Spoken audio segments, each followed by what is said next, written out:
Señor Langston, el padre de Jacob. ¿Por qué? Está conmigo. Está bien. Dudo mucho que sea él. Mi hijo murió hace 32 años. ¡Papá!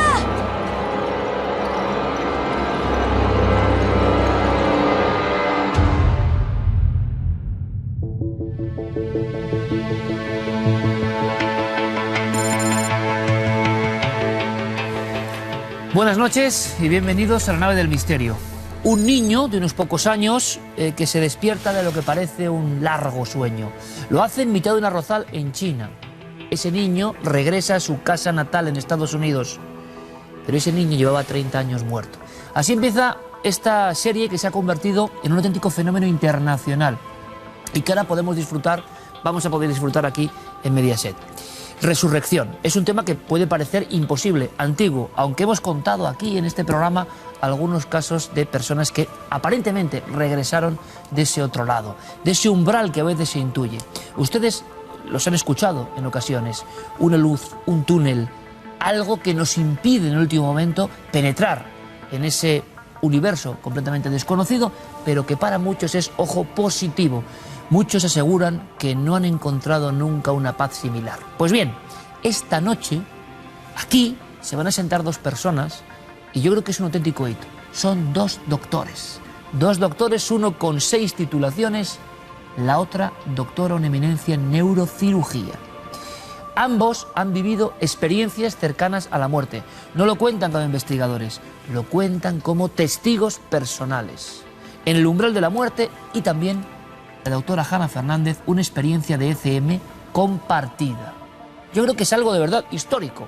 Pero antes de penetrar en ese mundo que también es actualidad, quiero que conozcan, aunque sea brevemente, lo que ha pasado en el Reino Unido. Verán, cada vez hay más personas que aseguran que ya no pueden permanecer calladas en torno a este mundo de la resurrección o de los que regresaron de la muerte. El último caso es Penny Sartori, Reino Unido. Después de más de una década trabajando en la UBI, ha contado por escrito lo que ha vivido. Y hemos tenido la oportunidad en Cuarto Milenio de que se lo cuente en imagen también a todos ustedes.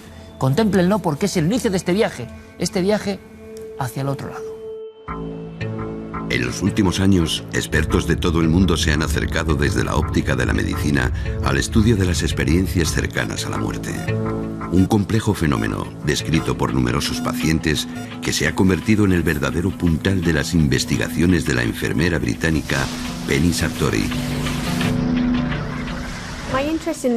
Mi interés por las experiencias cercanas a la muerte empezó aproximadamente en 1995. Estuve trabajando en cuidados intensivos durante 18 meses y cuidaba a pacientes que estaban a punto de morir. Durante mi investigación en el hospital, traté de aplicar todas las explicaciones científicas posibles a las ECMs. Quería saber si estaban provocadas por la falta de oxígeno o por los fármacos que les dábamos a los pacientes. Pero lo que averigüé fue que, justo en el momento en el que tenían lugar, sus niveles de oxigenación eran normales y que no habían tomado ningún tipo de medicación.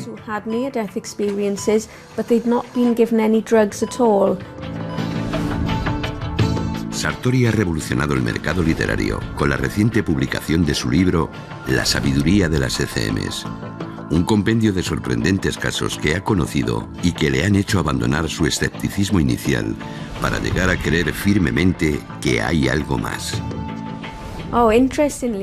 Es interesante destacar que algunos pacientes con Alzheimer, que quizá no pueden comunicarse o no pueden mantener una conversación con alguien, según se acercan al momento de su muerte, comienzan a ganar lucidez.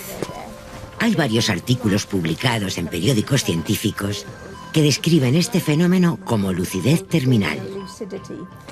Así que antes de fallecer, reconocen de nuevo a sus parientes y hablan con ellos de manera coherente.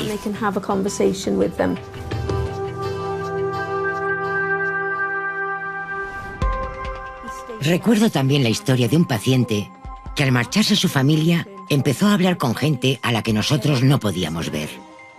Tenía una gran sonrisa y parecía contento. Preguntaba: ¿qué hacéis aquí? Después de unos 40 minutos, cerró sus ojos y se quedó dormido.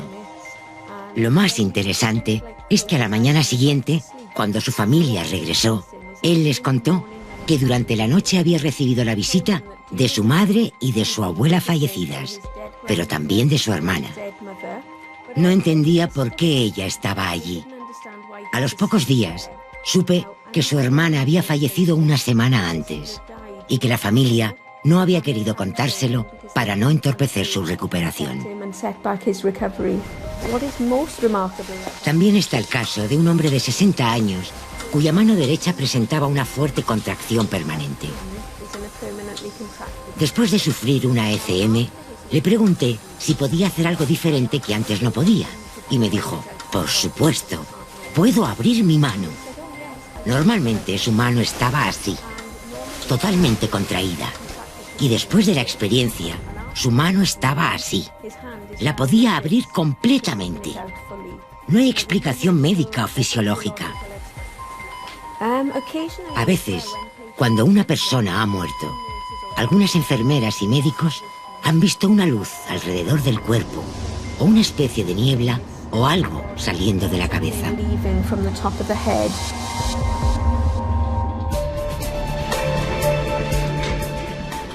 Realmente las personas salen transformadas después de estas experiencias. Y creo que lo más importante de todo es que no vuelven a temerle a la muerte. No es que quieran o deseen morir, pero afirman que cuando llegue su momento no van a tenerle miedo, porque saben lo que les espera. Es maravilloso.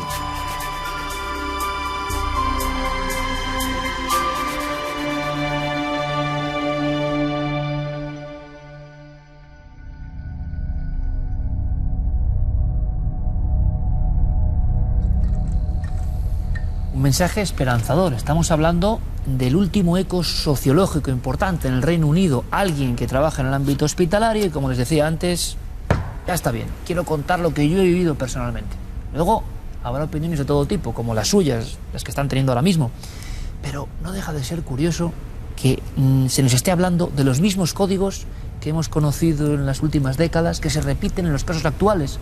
Y esto es una sugestión colectiva, esto es un producto cultural, esto son creencias o esto es algo más. Evidentemente el asunto es apasionante, pero pocas veces se ha tratado como se va a tratar hoy, esta noche, con dos doctores como protagonistas. Porque doctores que investigan esto, evidentemente, los hay. Y tenemos buenísimos amigos, parte de este equipo, que ustedes conocen perfectamente. Pero claro, doctores que han vivido algo similar, tan fuerte como esto, y que tienen los redaños de contarlo, porque saben lo que han vivido, eso no es habitual. Así que yo, una vez más, casi me cuadro ante unos valientes que nos van a hacer partícipes de su experiencia extraordinaria. Uno de ellos es autor de un libro, La última puerta, experiencias cercanas a la muerte. En el caso de ambos, su currículum daría para estar todo el programa hablando, así que yo directamente, hablando de auténticas eminencias en sus materias médicas, les presento. Doctor Miguel Ángel Pertierra, bienvenido. Gracias por estar aquí. Muchas gracias, Iker. Gracias por invitarme. Y también presentamos a la doctora Hanna Fernández, toda una experta en neurocirugía, otra eminencia, y que también ha tenido una experiencia, pero que además les va a sorprender mucho, porque es otro concepto, no se habla tanto de eso, y yo creo que va a ser apasionante. Doctora, bienvenida, muchísimas gracias por estar aquí. Gracias a ti. Gracias. Muchas gracias. ¿Quién nos acompaña? Bueno, pues ¿quién va a ser Cicerone en estos límites de la ciencia que tanto les apasiona? Porque hablamos de eso, de límites de la ciencia. Aquí no estamos hablando de oscurantismo, estamos hablando de algo que cuando hay valientes que se atreven a contarlo, pues están hablando de una misma realidad. Sobran las presentaciones, doctor. Doctor Gaona, bienvenido. ¿Qué tal? Buenas noches y gracias por invitarme. En el fondo esto, antes de escuchar la experiencia de nuestros dos amigos, y te agradezco como siempre todo el trabajo y toda la ayuda que nos prestas, en el fondo esto es como la última piedrecita en una larga historia de personas del ámbito médico, sea cual sea su estatus, que se atreve a hablar de lo que han vivido. Efectivamente, las personas del ámbito médico no somos ajenas a este tipo de historias, ¿no? De cuestiones. Y sin embargo, es una verdad silenciosa, muchas veces en los hospitales, en los que se comenta, muchas veces con compañeros cardiólogos, cirujanos, etcétera, lo comento, y casi todo el mundo tiene historias que contar. Lo que pasa que, bueno, justamente hace pocos días intentaba invitar a una conocida médico que tiene mucha experiencia en este tipo de cuestiones y decía, es que no me siento cómoda si los cuento en público, ¿no? Entonces, pues evidentemente hay un prurito, ¿no? Una vergüenza a contarlo. Bueno, pero se va rompiendo el hielo poco a poco. Sí. ¿Y por qué tantos códigos que hemos escuchado, doctor, aquí, en esta historia de Penny Sartori, encajan perfectamente con tu proyecto Túnel, con todo lo que... Se está hablando de unas constantes, permanentes. Porque es un denominador común humano, así de sencillo. Es decir, se describen este tipo de cuestiones ya en libros de Platón hace más de 2000 años y se van reproduciendo. Justamente hace pocos días estaba revisando los primeros números de The Lancet, allí por 1800 y pico, una de las más prestigiosas revistas inglesas acerca de medicina. Y curiosamente, pero por casualidad además, en el primero o en el segundo, un médico inglés de la Marina inglesa cuenta como un marinero tiene una experiencia cercana a la muerte después de haber caído al mar y haber sido resucitado a bordo, ¿no? Siglo XIX. Siglo XIX. Cuenta el túnel y cuenta el encuentro con los antepasados. Me llamó mucho la atención porque además es una experiencia que hasta ahora no he visto nunca publicada en ningún sitio. Mucho antes de esa contaminación cultural que algunos acusan, claro, en los libros de Moody, años 70, y que ustedes conocen perfectamente, y que acusan a Moody bueno, como tuvo tanto impacto esa obra, pues todo el mundo se ha puesto a imaginar. Pero, ¿sabes? Hay algo muy interesante que me gustaría que los telespectadores también conociesen. Bruce Grayson, uno de los mayores estudiosos de este tema, un psiquiatra muy serio de la Universidad de Virginia Occidental, hizo justamente un estudio acerca de la percepción de las experiencias cercanas a la muerte antes de la década de los 70, 70 y tantos, cuando Moody publica sus primeros libros, y después. Es muy interesante, no hay cambios. Antes eran idénticos y después de Moody también. Moody fue simplemente un testigo, un notario de su tiempo que ha recopilado este tipo de cuestiones. Pero tú me decías, y vamos a dejarle a Hannah que empiece con esta historia, porque simplemente como titular, doctor, en la experiencia de la doctora Hannah Fernández hay algo diferenciador, algo muy curioso. Sí, la verdad que es muy llamativo. De hecho, la doctora Hannah Fernández es compañera y amiga también hace mucho tiempo, pues sufrió una pérdida hace muy poquito tiempo. Entonces, en una ocasión, en una de nuestras conversaciones, pues comenzó a referirme esa experiencia que ahora ella misma relatará, ¿no? En la que llama mucho la atención un concepto que prácticamente muy pocas personas manejan, y es la de experiencia cercana a la muerte compartida.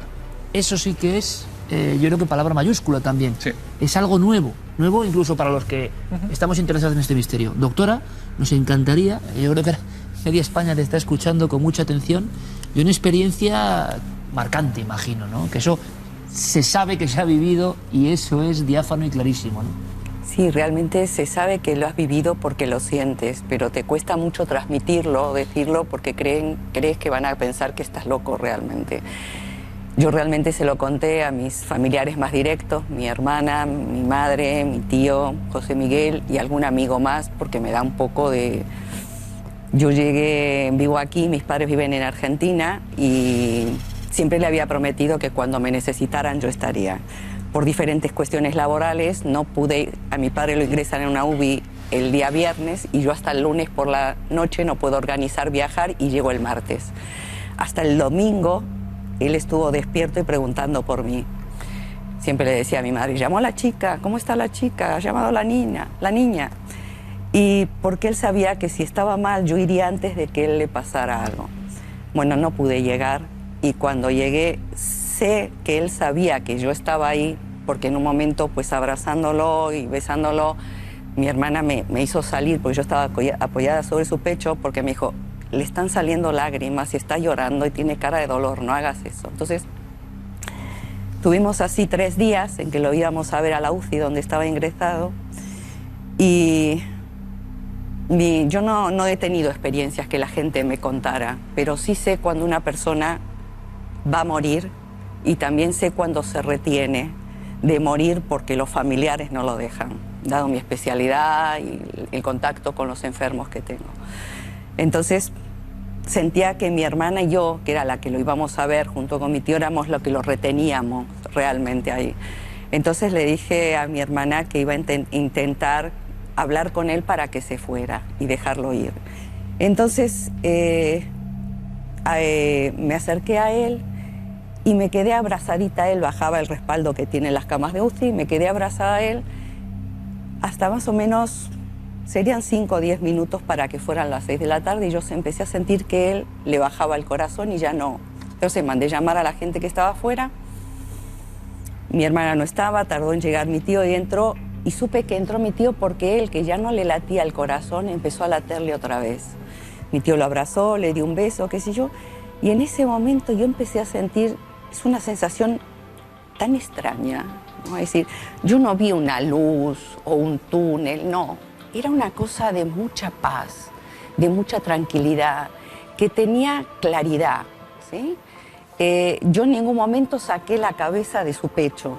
Y entonces tenía como mucha claridad y él tenía una, digamos, una actitud física temporal, es decir, no era ni lo viejito que estaba ahora, porque tenía 84 años, ni como... Yo lo veía con una actitud que no tenía tiempo, ¿no? Y curiosamente, pues, empecé a ver gente que se había muerto hacía poco, hacía unos años o antes, porque mi familia realmente los últimos años ha muerto así gente importante. Y entonces a mi padre le gustaba mucho hacer casas, e hizo un montón de casas, ¿no? Entonces empecé a hacerle reír, diciéndole, bueno, qué suerte, te vas al cielo, pero no empeces a construir en el cielo como hiciste aquí, porque vas a llenar el cielo de casas que luego no sabes qué hacer. Pero mira, está un familiar que te va a ayudar a hacer la masa y las cosas para hacer las casas, para poner los ladrillos. Uy, está fulanito, que es el que te va a ayudar a hacer lo de la luz y la electricidad, y la otra te va a cebar mate, porque bueno, es muy tradicional. Y está también tu hermano. Y empecé a medida que lo decía, él se sonreía, pero es que aparte mi tío me decía, Juana se ríe. Y el corazón ya no funcionaba, pero la expresión era que realmente se reía. ¿Y tú seguías viendo, doctora, esas figuras? Sí, yo las veía a ellos y veía como él cada vez se apartaba más de mí a medida que iban apareciendo estas personas, ¿no? Y de repente fue como si, es algo como que va haciendo así, así, así, así, así, de la misma forma que me encubrió así, me fue cerrando hacia afuera y yo me quedé fuera y él empezó a caminar hacia adentro. Y visualizaste eso que tantas veces nos han contado y que habitualmente otro testigo no ve, que es la aproximación de otras figuras que van al encuentro con la persona que está a punto de partir. Tú tuviste clarísima esa evidencia. Sí. Aquellas figuras, doctora, que aparecían, ¿tú las reconociste como personas que ya habían desaparecido hacía tiempo? Sí, algunos hacía unos años, otros muchos años, pero sí. ¿Y qué hacían? ¿Cuál era su actitud en la No, era como, si los veías... como si vieras imágenes de personas, como si pusieras, no muñecos, pero como sombras de personas, pero estaba muy definida su cara. Había una persona que hace muchísimos años, hace casi 30 años que no la veo, y la veía como si tuviera más o menos 50, 60 años. Cuando murió era más joven, ¿eh? Pero la veía con esa actitud, es decir, las ves como si fuera una película, como si hubiera un filtro delante, o cuando la gente dice que ve borroso, que no se ve, pero que llegas a distinguir a la persona. Y se acercaban y se iban acercando hacia donde él estaba, que estaba mucho más aquí. Hasta que esa sensación que yo tengo que se cierra y él entra con ellos y ellos es como que lo van a buscar y lo van a apoyar. No es que lo abracen, ¿no? Pero que van en busca de él, ¿no? Ahora te preguntaré, doctora, evidentemente, ¿qué ha supuesto esta experiencia en tu vida, ¿no? Más como médica, más como persona. Yo me quedo alucinado, doctor, que haya este tipo de testimonios desde dentro, vamos a decirlo así, y que están contando lo que tú ya argumentabas en estos programas y en tu libro, los visitantes, los que vienen, y que creo que es una buenísima y bellísima imagen, ¿no? Fantástica. De hecho, debo de decir también que la doctora Fernández se encontraba creo yo, tan poco contaminada por este tipo de experiencias, que en su día, conocedora ella que me dedico a este tipo de cuestiones, me llamó como un poco asustada o inquieta, ¿no? Para decirme, oye, ¿esto existe? ¿Esto se puede dar? Y dije, sí, claro, porque además no es la imagen tan arquetípica que todos tenemos, es como presencias que vienen en busca de tu ser querido, es que es tremendo, ¿no? Se da con muchísima frecuencia. En ocasiones se dan 2 semanas antes, 3 semanas, pero esas visitas de moribundos, ¿no?, que ya anteceden, y de hecho lo vemos muchas veces en la clínica, cuando un paciente te dice que le ha venido a buscar su madre, su padre, que una conversación, y cuidado, están sumamente lúcidos en otro tipo de aspectos, en todos los aspectos que uno pudiera imaginar. Entonces va avanzando, tú ya sabes que usualmente queda poco tiempo. Ha habido una como aproximación de esos seres del más allá, podríamos llamarle, ¿no?, avisos, ¿no? Experiencia cercana a la muerte, compartida, y repito, ¿no?, yo creo que es importante esta noche, como con un mensaje hermoso de fondo, ¿no? Efectivamente. Porque si bien los especialistas lo saben, a veces hay experiencias, como decía, en el aspecto de la actualidad, la enfermera Penny Sartori, son un mínimo porcentaje, también hay que decirlo, y la inmensa mayoría de experiencias tienen ese concepto positivo. ¿Cómo será la experiencia? Y luego le preguntaremos a la doctora por cómo ha cambiado su vida. ¿Cómo será la experiencia del doctor Miguel Ángel Pertierra? Hombre, muy fuerte ha tenido que ser para dedicar también parte de su vida a indagar, a saber la verdad, a ser investigador. Cuéntanos, te escuchamos, ¿cómo fue tu aproximación a ese mundo? Pues un verano, justo un par de días antes de coger las vacaciones, a mí me gustan mucho las motos, pues me desplazo a mi trabajo habitual. Y bueno, ya llegando a mi domicilio, pues coche salta una mediana y mi cuerpo pues cae sobre el asfalto directamente. Rotura o dilaceración del riñón, una fractura a nivel vertebral y sobre todo una lesión a nivel del brazo. Un dolor que aquí los especialistas, neurocirujanos y psiquiatras saben que es un dolor lacerante importantísimo y que yo creo que también tiene relación con lo que se puede contar. Y el asunto del riñón, que desde el desconocimiento tiene mala pinta, ¿no? Claro, en un momento determinado dio durante mucho tiempo también grandes problemas, pero bueno, se acabó solucionando. Y a una ambulancia me trasladan al hospital donde yo precisamente trabajaba. ¿A tu propio hospital? A mi propio hospital, con mis propios compañeros, y entro en la unidad de crítico, porque realmente era un paciente crítico en ese momento, accidente de tráfico con pluripatología, y justo en el momento que me encuentro en la camilla, me entra en la unidad de crítico, tengo una pérdida de conciencia, una hipotensión, una bradicardia. ¿Estás, doctor, consciente hasta ese momento de lo que está pasando? Efectivamente, ¿no? En ese momento, y te das cuenta de la gravedad. Eres paciente, pero eres médico. No dejas en ningún momento de darte cuenta que tu vida está corriendo un gran riesgo y que algo ha pasado muy importante. Un dolor en puñalada a nivel de abdominal, el brazo, la espalda, por lo cual tú sabes que no es ninguna broma. En ese momento, como el que puede estar observando ahora mismo la televisión o como cuando se ve una obra de teatro, te ves desde arriba en una posición cenital, como tus compañeros están actuando para intentar estabilizarte tus constantes vitales, que a fin de cuentas es lo que te va a hacer poder sobrevivir. Y a partir de ahí vas viendo, como ya digo, como una obra de teatro, como en un momento determinado van cada uno haciendo las actuaciones, pero no como una imagen no vivida, sino totalmente vívida, totalmente real, totalmente como nos estamos viendo ahora mismo. O sea, tú nosotros. Le estás viendo ahora, doctor, perfectamente esa imagen, la tienes. Efectivamente, aquí, ¿no? Yo cada vez intento explicarla también, qué es lo que ocurre ahí, ya digo, de una zona cenital, y de pronto pues entro con una especie de túnel, pero no el túnel típico de la visión con una luz, sino un túnel donde se giran las luces en derredor, donde una gira a la derecha, otra a la izquierda, y tú te vas desplazando, sin sensación de gravedad, sin sensación tampoco de que el viento te dé, como cuando uno va en una moto, ¿no? Para nada. Era una sensación de desplazamiento. Y a partir de ahí, en otra tercera parte, aparece en una zona donde una especie de neblina, de nubosidad, bueno, yo lo comparo muchas veces con la película de Amenábar, Los Otros, de Nicole Kidman, ve pasar una serie de imágenes, unas imágenes que antropomorfa, no reconocen ningún cuerpo. De nuevo las sombras, ¿no? Exactamente, antropomorfa, pero en una neblina de color anaranjado, azulado.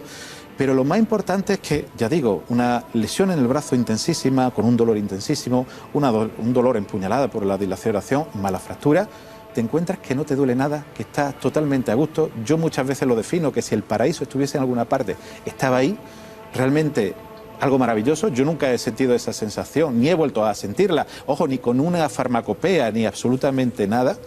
¿Esto ocurre, doctor? Permíteme, ¿en qué año pasa esto? 2007, hace 7 años, sí, el verano 25 de julio. ¿Y no has vuelto en estos 7 años a a tener nada con esa intensidad. No, de hecho, placentera, hace digamos. unos días tuve una pérdida de conciencia por las lesiones que todavía, 6, 7, 8, 10 minutos, tuve que venir el 061 a mi domicilio, pérdida de conciencia absoluta, muy aparatosa, un ingreso hospitalario también, hace muy poquito, y no recuerdo absolutamente nada. Nada. Totalmente distinto. Por lo cual se desmonta algunos detractores que hay que dice que la persona que le ocurre está predispuesto.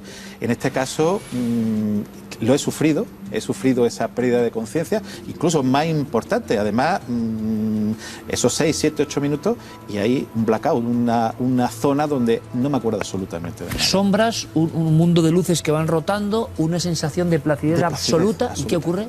Pues vuelvo otra vez a mi cuerpo y ya con el dolor, con todos los compañeros, bueno, como Dios me trajo al mundo, lleno de por lo que solemos hacer, electrodos por todas partes, sensores, pulsiosímetros para tomar el oxígeno que uno retiene, una vía periférica para meter líquido y una estabilización, bueno, tu aparataje típico de una zona de crítico. Y después, bueno, muchos días allí ingresado en el hospital por los distintos motivos y ahí es donde se revierte otra vez, donde uno dice, ¿qué te ha pasado? Porque lo más importante, y lo que estabais comentando, que yo no me atrevo a contar la historia hasta 8 meses después, ni mi entorno más cercano, donde había médicos, especialistas también. ¿Por qué ocurre eso? ¿Por qué es tan fuerte? Lo que te ocurre, que te queda en la duda de decir, ¿qué me ha pasado? ¿Cómo me ha pasado? Te lo planteo una y otra vez. Es fruto de tu imaginación, porque el primer crítico, ojo, y con los conocimientos médicos es uno, aunque lo haya estudiado, pero no tiene también los conocimientos de muchas guardias, de muchas investigaciones, de todo tipo, y tú dices, ¿qué es lo que ha ocurrido? Cuando lo vas asimilando, un día te atreves a contarlo y bueno, y poco a poco te vas atreviendo a contarlo a los demás y bueno, en estos momentos a contarlo al público. Yo les pregunto, doctora y doctor Pertierra y doctora Fernández, ¿cómo fue el eco que recibisteis cuando contasteis la experiencia? Imagino que con mucho recelo, como decía el doctor Pertierra, ¿qué recibisteis? Es decir, los colegas, los compañeros, ¿cómo se toma esto, aunque seáis unas autoridades en vuestro campo? A ver, yo a colegas y compañeros no se lo conté.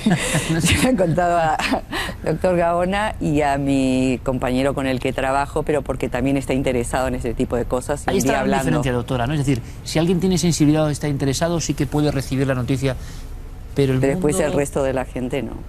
Y el temor existe. Sí, el temor existe y aparte, creo que aparte existe que creen que, bueno, que estás loco, que te lo estás inventando, que quieres aparentar algo porque ahora esto está de moda y ese no, pero realmente yo lo hablé nada más que con mi familia, pero por la angustia que tenían de que estuviera él solo, porque él siempre quiso quedar en mi casa, morir en mi casa, que no quería estar solo, un poco para que sintieran que realmente yo había sentido que lo había acompañado como le había prometido siempre, es decir, él y yo estábamos muy, muy unidos, entonces también tiene que ver con eso. Efectivamente. Claro. ¿Y te has encontrado con problemas, doctor, al contar esto? Problemas no, pero algunas incomprensiones sí. Y ojo, igual que hay compañeros que no lo han sabido entender o piensan que en un momento determinado, pues bueno, ha sido un tema de alucinaciones, de alteraciones del estado, del momento. Otros no solamente lo han entendido, sino que me han contado su experiencia propia y ajenas.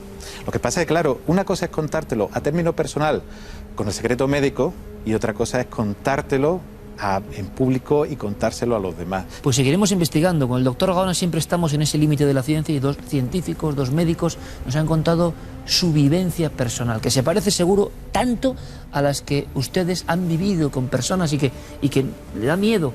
Seguro que hay personas que les han ocurrido lo mismo que nos ha narrado la doctora Hanna Fernández. Claro, he visto al abuelo, he visto la aparición de mi mujer, que está ya difunta, y tratamos al enfermo a veces como si estuviera delirando. Nos han metido en la cabeza que eso solo es posible así, y resulta que igual no es así, y que realmente esos reencuentros se producen. O el doctor Pertierra y su experiencia de un lugar tan plácido. No, es una alucinación, el accidente. Están hablando personas que saben de lo que hablan. Y sabes sí que además que es una prueba desde un punto de vista científica, que muchas de estas visiones llegamos a ver o establecer lo que se llaman coincidencias, que son personas que el difunto en este momento, o el moribundo, no sabe que habían fallecido y sin embargo las ve como fallecidas. Doctores, muchísimas gracias, de verdad. Yo creo que es una labor muy importante la que habéis hecho esta noche, porque sabemos también la importancia que tiene en sí el cargo de ser médico. El médico es muy importante en nuestra sociedad y hay médicos especialmente valientes y yo quiero que lo sepa todo el mundo. Muchas gracias a los dos. Muchas gracias. Hasta la próxima. Gracias, doctor Gaona. Muchas gracias, buenas Hasta la noches. siguiente investigación. Que sean muchas. Gracias, compañero. En fin, yo me quedo un poco sin palabras, ¿no? Y por supuesto recomendamos esta publicación. Tampoco es normal. El doctor Gaona lo hizo. Ahora viene la última puerta de un médico que se atreve, ¿no?, a meterse ahí. Así que la investigación prosiga. Nosotros nos marchamos con la actualidad, porque las noticias de nuestro mundo siguen ahí y hay que contarlas. Se conocen casos de mordedura de este animal, pues en el 12 ha sido el primero. Yo llevo viviendo aquí en esta urbanización desde aproximadamente 2006. ¿Y habéis visto arañas parecidas? En absoluto, nunca hemos tenido un tipo de alarma de araña ni ningún otro tipo de plagas. Nunca he conocido algo parecido y curiosamente uno de mis alumnos ha tenido la gentileza de mandarnos a Cuarto Milenio una foto de la reacción cutánea terrible en toda una pierna que tuvo por la picadura de una araña. El número de avistamientos parece que no deja de aumentar, entonces es una cosa seria. Claro, ya hay un poco, digamos, de miedo. ¿Por qué? Oye, hemos puesto este tipo, como ver ese tipo de mosquitera, porque, oye, es que se pueden entrar. Llevamos aproximadamente unos 10 días con el correo y nos están mandando cientos de correos durante esta semana y alrededor de unos 20 y tantos ejemplares llevamos ya recogidos. Nos están llegando de Alcalá, nos están llegando de Dos Hermanas. Estamos recibiendo correos de distintos sitios de Andalucía donde están llegando, por el Aljarafe. Muchísimos sitios tiene la araña parda, muchísimos sitios. Pero el foco fuerte de identificación de estos animales la tenemos aquí en Montequinto. Nos están llegando también informaciones que se están encontrando ya nidos de hasta 20 ejemplares en viviendas normales.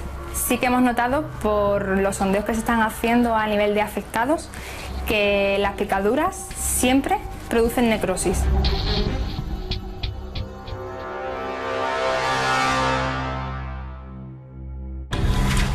Nos hemos encontrado con un efecto de auténtica psicosis y quizá haya que tranquilizar, no sé si vamos a lograrlo, pero la actualidad la comenzamos con una historia que nos conecta directamente con las viejas películas de, no sé, marabuntas, aracnofobia. Y además la araña es un animal que, por desgracia para ella, tiene mala fama en el sentido de que está dentro de nuestros terrores más clásicos. Yo soy uno de los que venció la aracnofobia con terapia de shock aquí en Cuarto Milenio, pero sabemos que produce que ahora mismo gran parte de la audiencia está casi rascándose y con miedo, ¿no? Esto está pasando en Sevilla y queríamos saber qué había de verdad, qué había de exageración, qué había de mito. Había incluso, bueno, se ha empapelado toda esa zona de Sevilla con carteles que alarman, ¿no?, sobre la presencia de este arácnido, que es nuevo, siempre ha estado ahí. El hecho de nuevas picaduras significa algo. Nuestros compañeros Javier Pérez Campos y el zoólogo Fernando González Siches, nuestro querido compañero, han estado investigando. Bienvenido, Fernando. Muchas gracias. ¿Esta araña siempre ha estado ahí? Pues sí, es una araña parda que hemos tenido desde siempre. ¿Desde siempre? Es ahí en la península ibérica tenemos, bueno, pertenece a un género que tiene más de 100 especies. La araña de toda la vida que siempre ha estado en casa. Y es más, tiene una picadura complicada.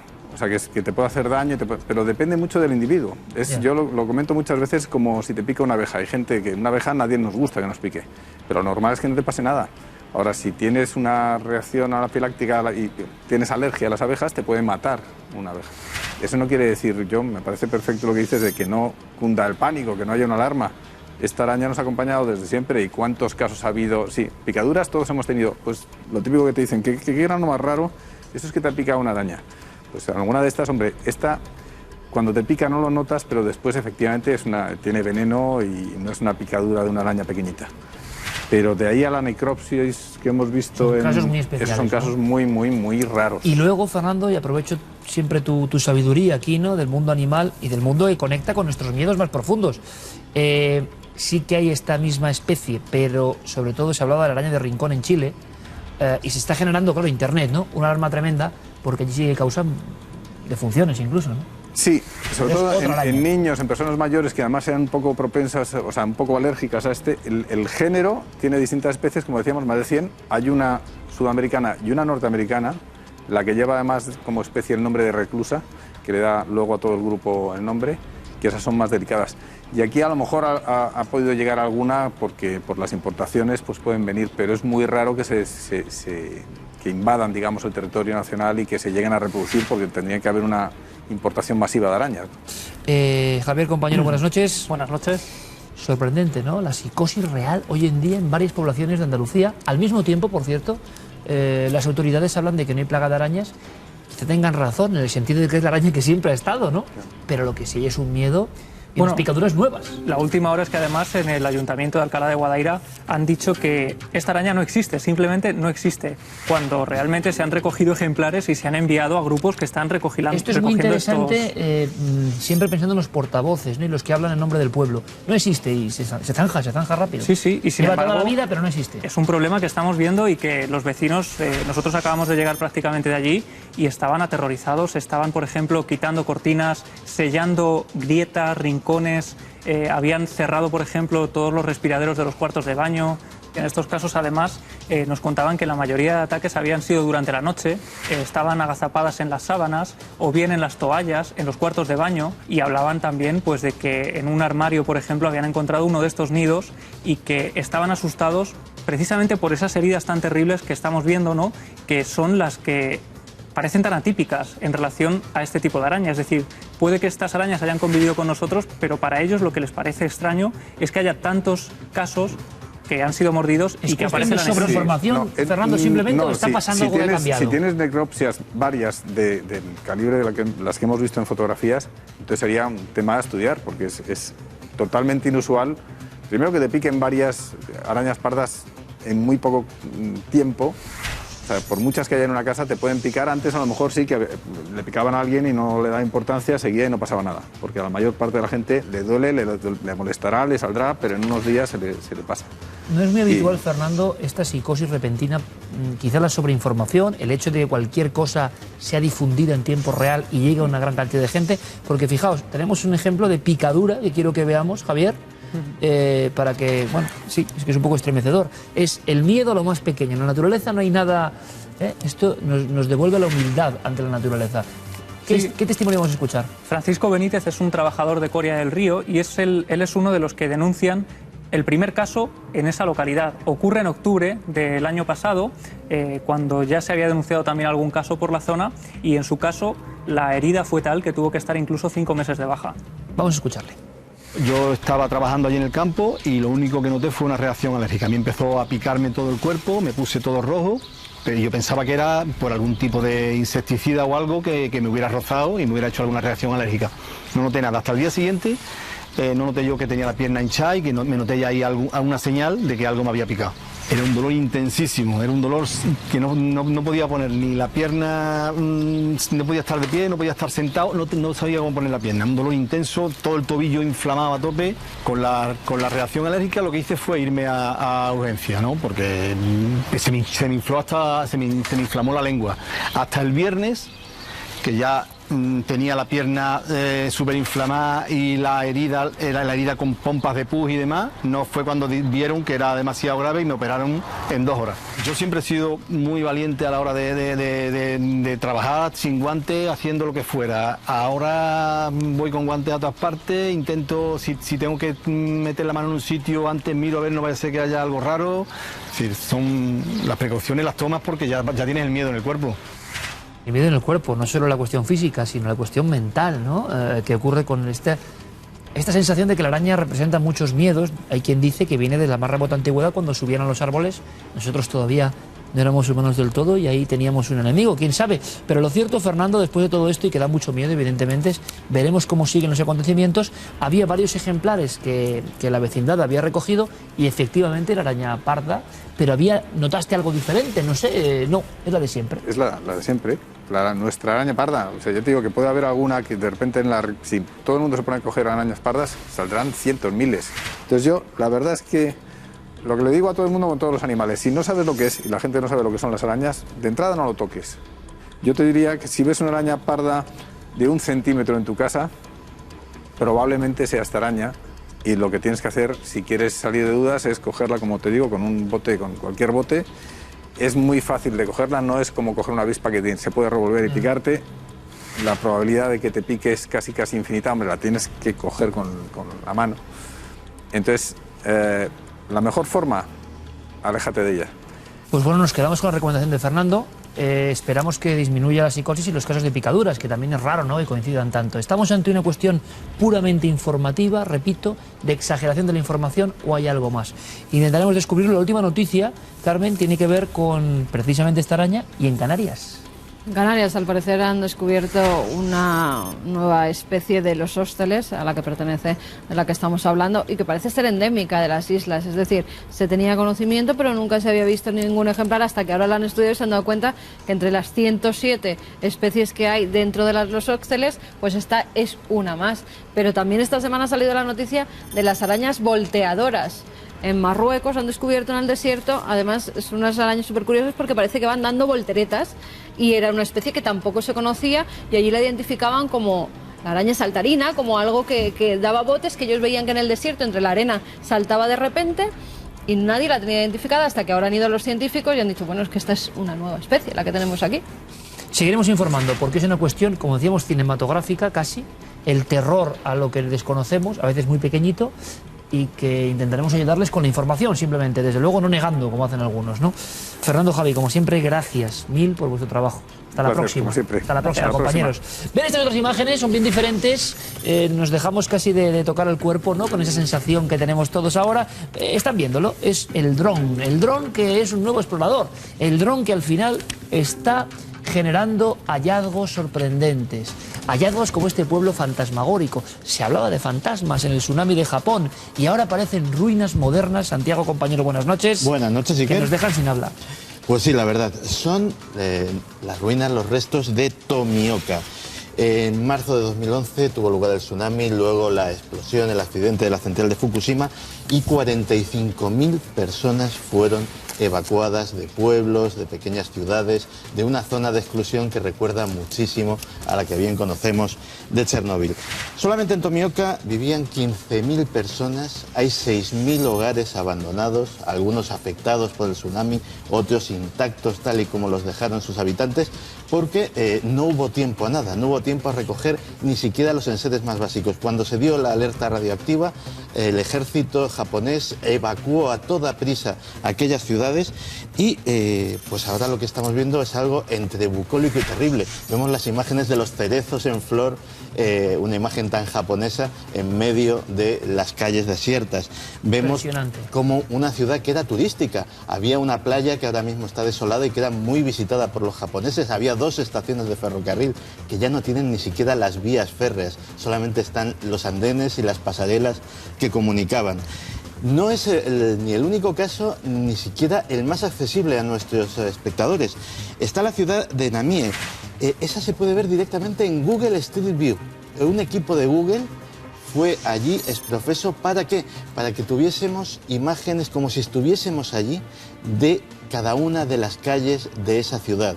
Y la verdad es que la experiencia puede llegar a ser absolutamente increíble. Decían los miembros del equipo de Google algo que también suena cuando se habla de Pripyat, que lo que más les había impresionado era el silencio. Un silencio como no habían experimentado en ningún otro lugar de la Tierra. Parece que son radiografías de un fin del mundo, ¿no? Las ropas colgadas, todo hasta el último instante, y la sensación de que es un lugar donde solo recuerdan ya, o solo recorren los antiguos inquilinos que estuvieron ahí en cierto momento. Su eco es impresionante, los columpios balanceándose. Japón y la tecnología nos devuelven este eco de lo que es casi el más allá, el otro lado, ¿no? Impresionante realmente, como lo que ha pasado en Polonia. Hallazgo vampírico.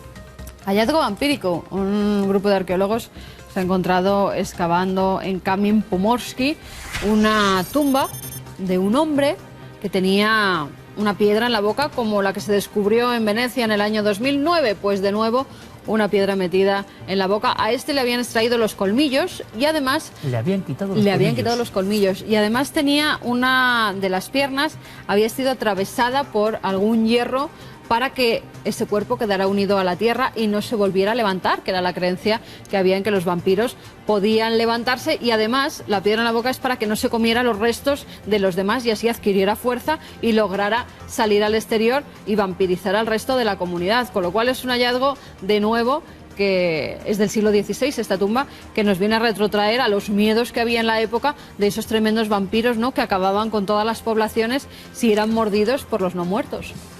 De verdad que además este vampiro en concreto, otros hay más famosos, pero tiene la piedra, tiene el hierro, tiene los colmillos quitados. O sea, es el vampiro que tiene el triplete de hechos que confirman que para los habitantes de aquel momento era un no muerto, un Nosferatu. Impresionante, de verdad.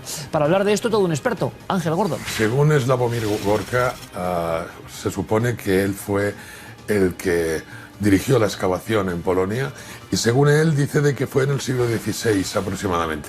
En esa época es cuando estaban, por decirlo de alguna forma, de moda un miedo ancestral a unos personajes vampíricos llamados Istrigois. Y en aquella época, por desgracia, a muchos cadáveres precisamente les arrancaban la dentadura, les ponían piedras, les ponían monedas, les ponían inclusive una hoz justamente dentro del ataúd, al lado del cuello, por si se levantaban para poderse decapitar. El Strigoi. Vámonos a otro descubrimiento más amable, pero igualmente enigmático. Pues sí, ha sido en Perú, concretamente en un paraje llamado el Valle de Chincha, donde los arqueólogos han encontrado un conjunto de geoglifos, de imágenes, de líneas, de círculos grabados en el suelo muy parecidos a las famosas líneas de Nazca. Pertenecen a la cultura Paracas, son anteriores en el tiempo a las líneas de Nazca, son un poquito más toscas, son bastante más toscas, de hecho no forman más que figuras geométricas, y dicen los expertos que era un observatorio astronómico que servía para delimitar el solsticio de verano y otros efectos. Hemos preguntado a Félix Jiménez, subdirector del Museo de América, para que nos comente este hallazgo. Son lugares donde realizar un culto, donde establecer una relación con ese mundo sobrenatural paralelo al mundo de los humanos. Se pretende que sea esa inmutabilidad del firmamento, que es lógicamente donde viven los dioses, los que de alguna manera están rigiendo el ritmo de vida y el ritmo ritual de la humanidad. Bueno, pues imágenes muy arquetípicas, unas nuevas líneas de Nazca, unas arañas que nos causan miedo pero que siempre aparentemente habían estado ahí, y evidentemente ese Strigoi, ese vampiro. Hay más imágenes esta noche, por ejemplo la luna. La luna siempre ha estado ahí también, pero nos afecta realmente. Hay estudios científicos, nos transforma por dentro. ¿Es usted un lunático, una lunática? ¿Qué tiene eso de bueno y de malo? Vamos a intentar descubrirlo en un debate, creo que apasionante, entre astrología o conocimiento del cielo y ciencia, pura ciencia. Y también viajaremos a la antigua Roma, y yo creo que les va a gustar mucho, porque al margen de esa Roma de grandes templos, urbanismo, hay soterrada, existe la Roma de la brujería, de la invocación, del augurio, y de verdad vamos a aprender cosas, porque todo lo que creemos moderno viene de lo más remoto y antiguo. Continuamos con algo esencial, la guinda, el informativo siempre, Mundo Insólito. Comenzamos en Araras, una localidad muy pequeñita de Brasil, que llaman el pueblo de los vampiros. ¿Y por qué? Pues no porque se levanten de la tumba, sino porque no pueden salir de día de sus casas debido a una extraña enfermedad. Por eso la gente decía que este era un pueblo maldito e incluso no querían ir allí ni comerciar con ellos. Al parecer sufren una enfermedad de la piel que es tremenda, porque empieza como a pudrirse esta, y hay mucha gente que ya se ha quedado sin nariz, sin orejas, casi sin boca, y tienen que llevar incluso máscaras de silicona para que no les afecte y para sustituir esos trozos de cara que se les han caído literalmente.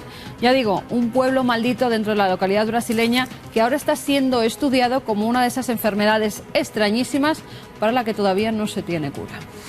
Y nos vamos hasta Sri Lanka, donde ha habido una lluvia de peces. Estaba allí la gente tan tranquila haciendo sus cosas cuando de repente les caían peces desde el cielo y no sabían por qué. Una fuerte tormenta, una especie de tifones que se forman en los ríos, absorben los peces y luego, donde desemboca la tormenta, pues allí que llueven peces, ranas, lluvias forteanas, se llamaban allí por su descubridor, Charles Fort, y por eso le pusieron ese nombre. Hacía tiempo que no llovían peces. Y acabamos en Oklahoma. Fíjense en esta estatua, porque dentro de pocos días va a estar a la vista de todo el mundo, enfrente del Capitolio. Hay una de los 10 mandamientos y ahora el templo satánico de Oklahoma ha logrado poner a este Baphomet rodeado de niños, sentado en un trono. Dice que para que la gente se siente en sus piernas, en ese trono, y en cierta forma pues acercarles la figura demoníaca de este ser para que también se acerquen a su templo satánico y hagan con ellos esos rituales tan extraños que ellos llevan a cabo. Ya saben, los 10 mandamientos en un lado y Baphomet en el otro. Hay para todos los gustos. Mundo Insólito siempre también a veces es crónica de la majadería humana evidente, pero lo contamos porque es eso, insólito, increíble. Aprendemos de lo raros que somos, ¿no? Y de lo estrambóticos que somos en muchas ocasiones. Por ejemplo, antiguamente a los que se veían afectados por el influjo de la luna se les condenaba muchas veces, se les consideraba casi el borde de la licantropía. Ha cambiado mucho el panorama, pero seguimos estando bajo el influjo de esa enigmática y hermosísima luna. ¿Ustedes qué opinan? Vamos a meternos en camisa de 11 varas, vamos a ir un poco avanzando hacia ese resplandor blanquecino y siempre mágico, desde el principio del tiempo. La luna tiene algo que no sabemos definir y que vamos, si es posible, a intentar explicar.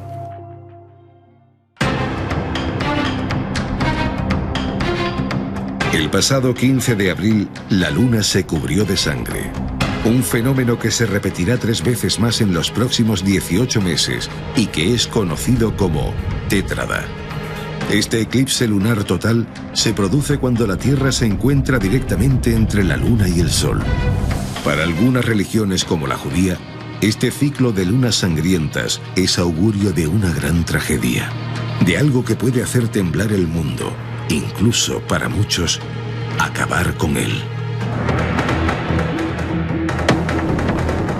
La luna siempre ha marcado nuestro devenir desde los albores. Su misticismo ha estado vinculado a leyendas de seres como los licántropos, que revivían bajo su luz. La fuerza gravitacional de la luna sobre la Tierra influye de manera decisiva sobre cosechas, ganado, mareas o clima. Todo lo que contiene agua se ve afectado por la cercanía o la lejanía del satélite, incluidos nosotros mismos. Son las llamadas mareas biológicas. Según la persona a la que afecte, puede provocar desde un simple cambio de humor a una reacción violenta y salvaje, nunca antes vista en el individuo. Hay ciudades como Brighton, en el Reino Unido, donde en noches de plenilunio se refuerza la presencia de fuerzas de seguridad en las calles por temor al efecto de la luna. El psiquiatra Arnold Lieber publicó en 1979 un riguroso estudio en el que quedaba demostrada esa teoría. Cotejando una muestra de unos 2.000 casos de asesinatos, suicidios y actos violentos en 2 localidades de Florida y Ohio, comprobó que la mayoría coincidían con fases de plenilunio y novilunio, en el punto de máxima atracción gravitacional del satélite con la Tierra. Este comportamiento también se da en animales. Los médicos del Bradford Royal Infirmary en Inglaterra analizaron los ingresos en urgencias durante 2 años y observaron que la mayoría de mordeduras de gatos, ratas o perros se producían en días de luna llena. Otros estudios, en cambio, afirman que la influencia del satélite no es relevante en el comportamiento y que se trata de simples coincidencias. Pero hay más ejemplos. Asesinos en serie como Ed Gein o el monstruo de Florencia seguían el ciclo lunar para cometer sus crímenes. En España, Salvador Almarcha actuó bajo el influjo de la luna roja el 29 de junio de 1975, cuando en un pueblo de Cádiz mató a cuchilladas a su mujer, sus 2 hijas y su suegra. Ese mismo año, el célebre crimen de los Galindos, en el que asesinaron a 5 personas, ocurrió una noche de julio presidida por la luna llena. El 30 de noviembre de 1990, 3 jóvenes novilleros fueron ejecutados en la finca Charco Lentisco de Cieza, en Murcia.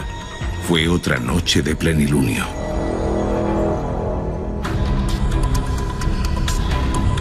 La ciencia está dividida. ¿Estamos tan marcados por el influjo de la luna? Unos creen que es exageración, algo propio de antiquísimas leyendas y tratados de astrología. Para otros, la influencia es tal que interviene de manera decisiva en la creación de la vida. De hecho, es clave en el ciclo menstrual de la mujer, pero también puede jugar un papel determinante en la muerte. Con casos como hemos visto, que justifican plenamente el uso de la palabra lunático.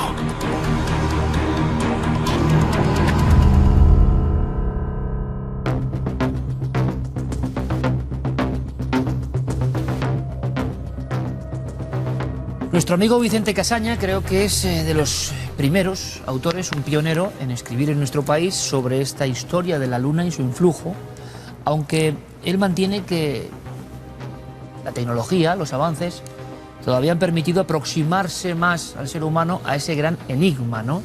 Nos influye la luna, evidentemente con estas 4 lunas de sangre, entre comillas, ¿no?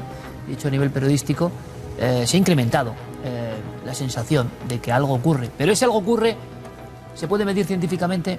Vamos a tener una exposición, una mesa, un debate, creo que es sumamente interesante. Vicente, bienvenido.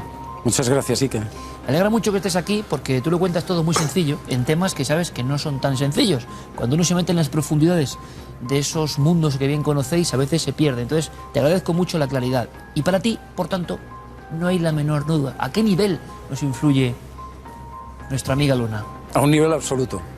Determina nuestro temperamento, determina nuestro destino.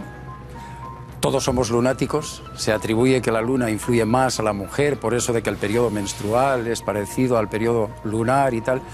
Pero no es cierto. Está demostrado ya científicamente también que la luna influye sobre la testosterona y tantas otras partes del hombre.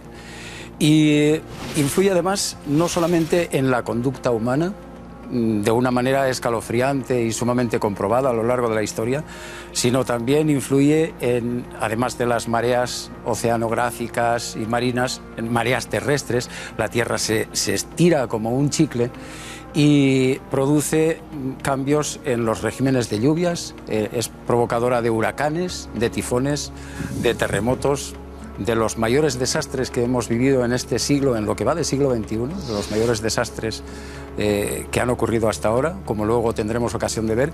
En definitiva, sería larguísimo,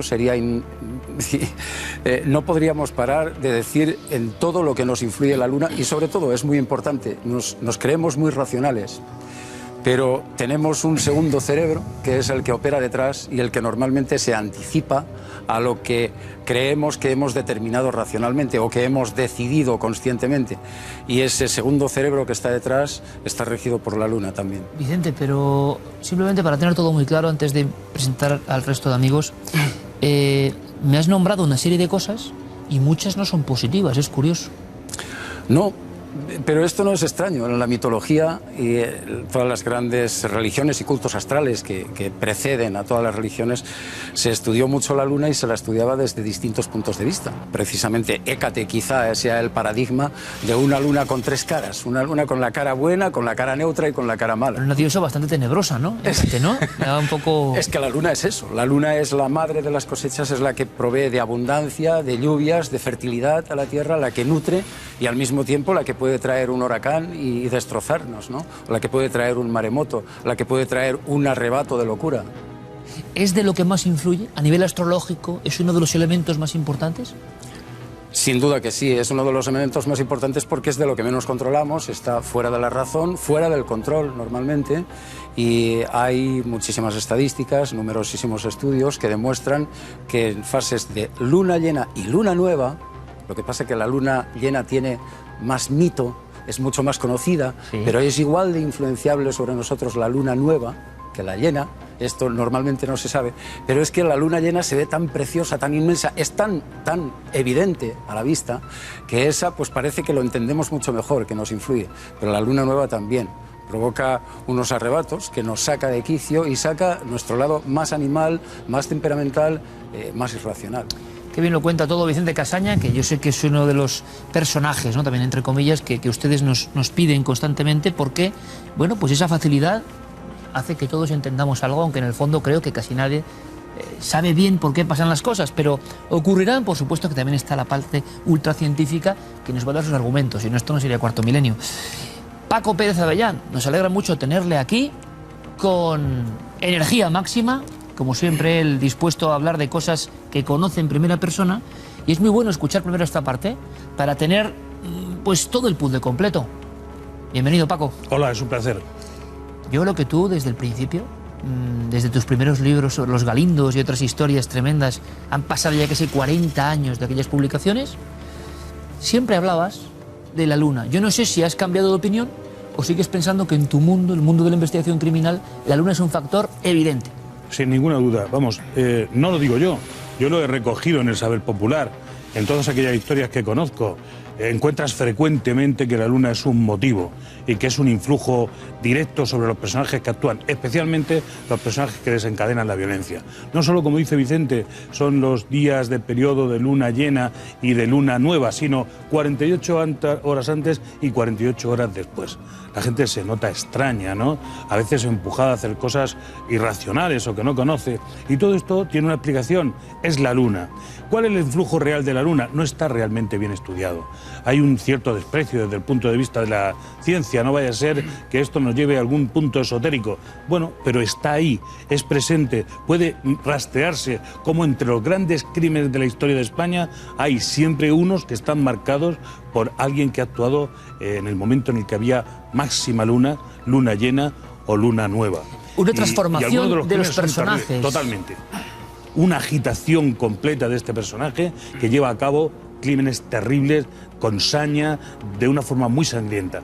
Recuerdo, por ejemplo, el crimen del llamado asesino de Burgos, que mata a 6 personas, va a Burgos, vuelve de Burgos al pueblo en el que habitaba, mata a sus familiares, en fin, hace un crimen absolutamente durante todas las horas que tienen que ver con el influjo de esta luna. Y es la sabiduría popular, es la gente de la calle, es quienes están impactando dentro de cómo se lleva la investigación, quienes hablan de ello.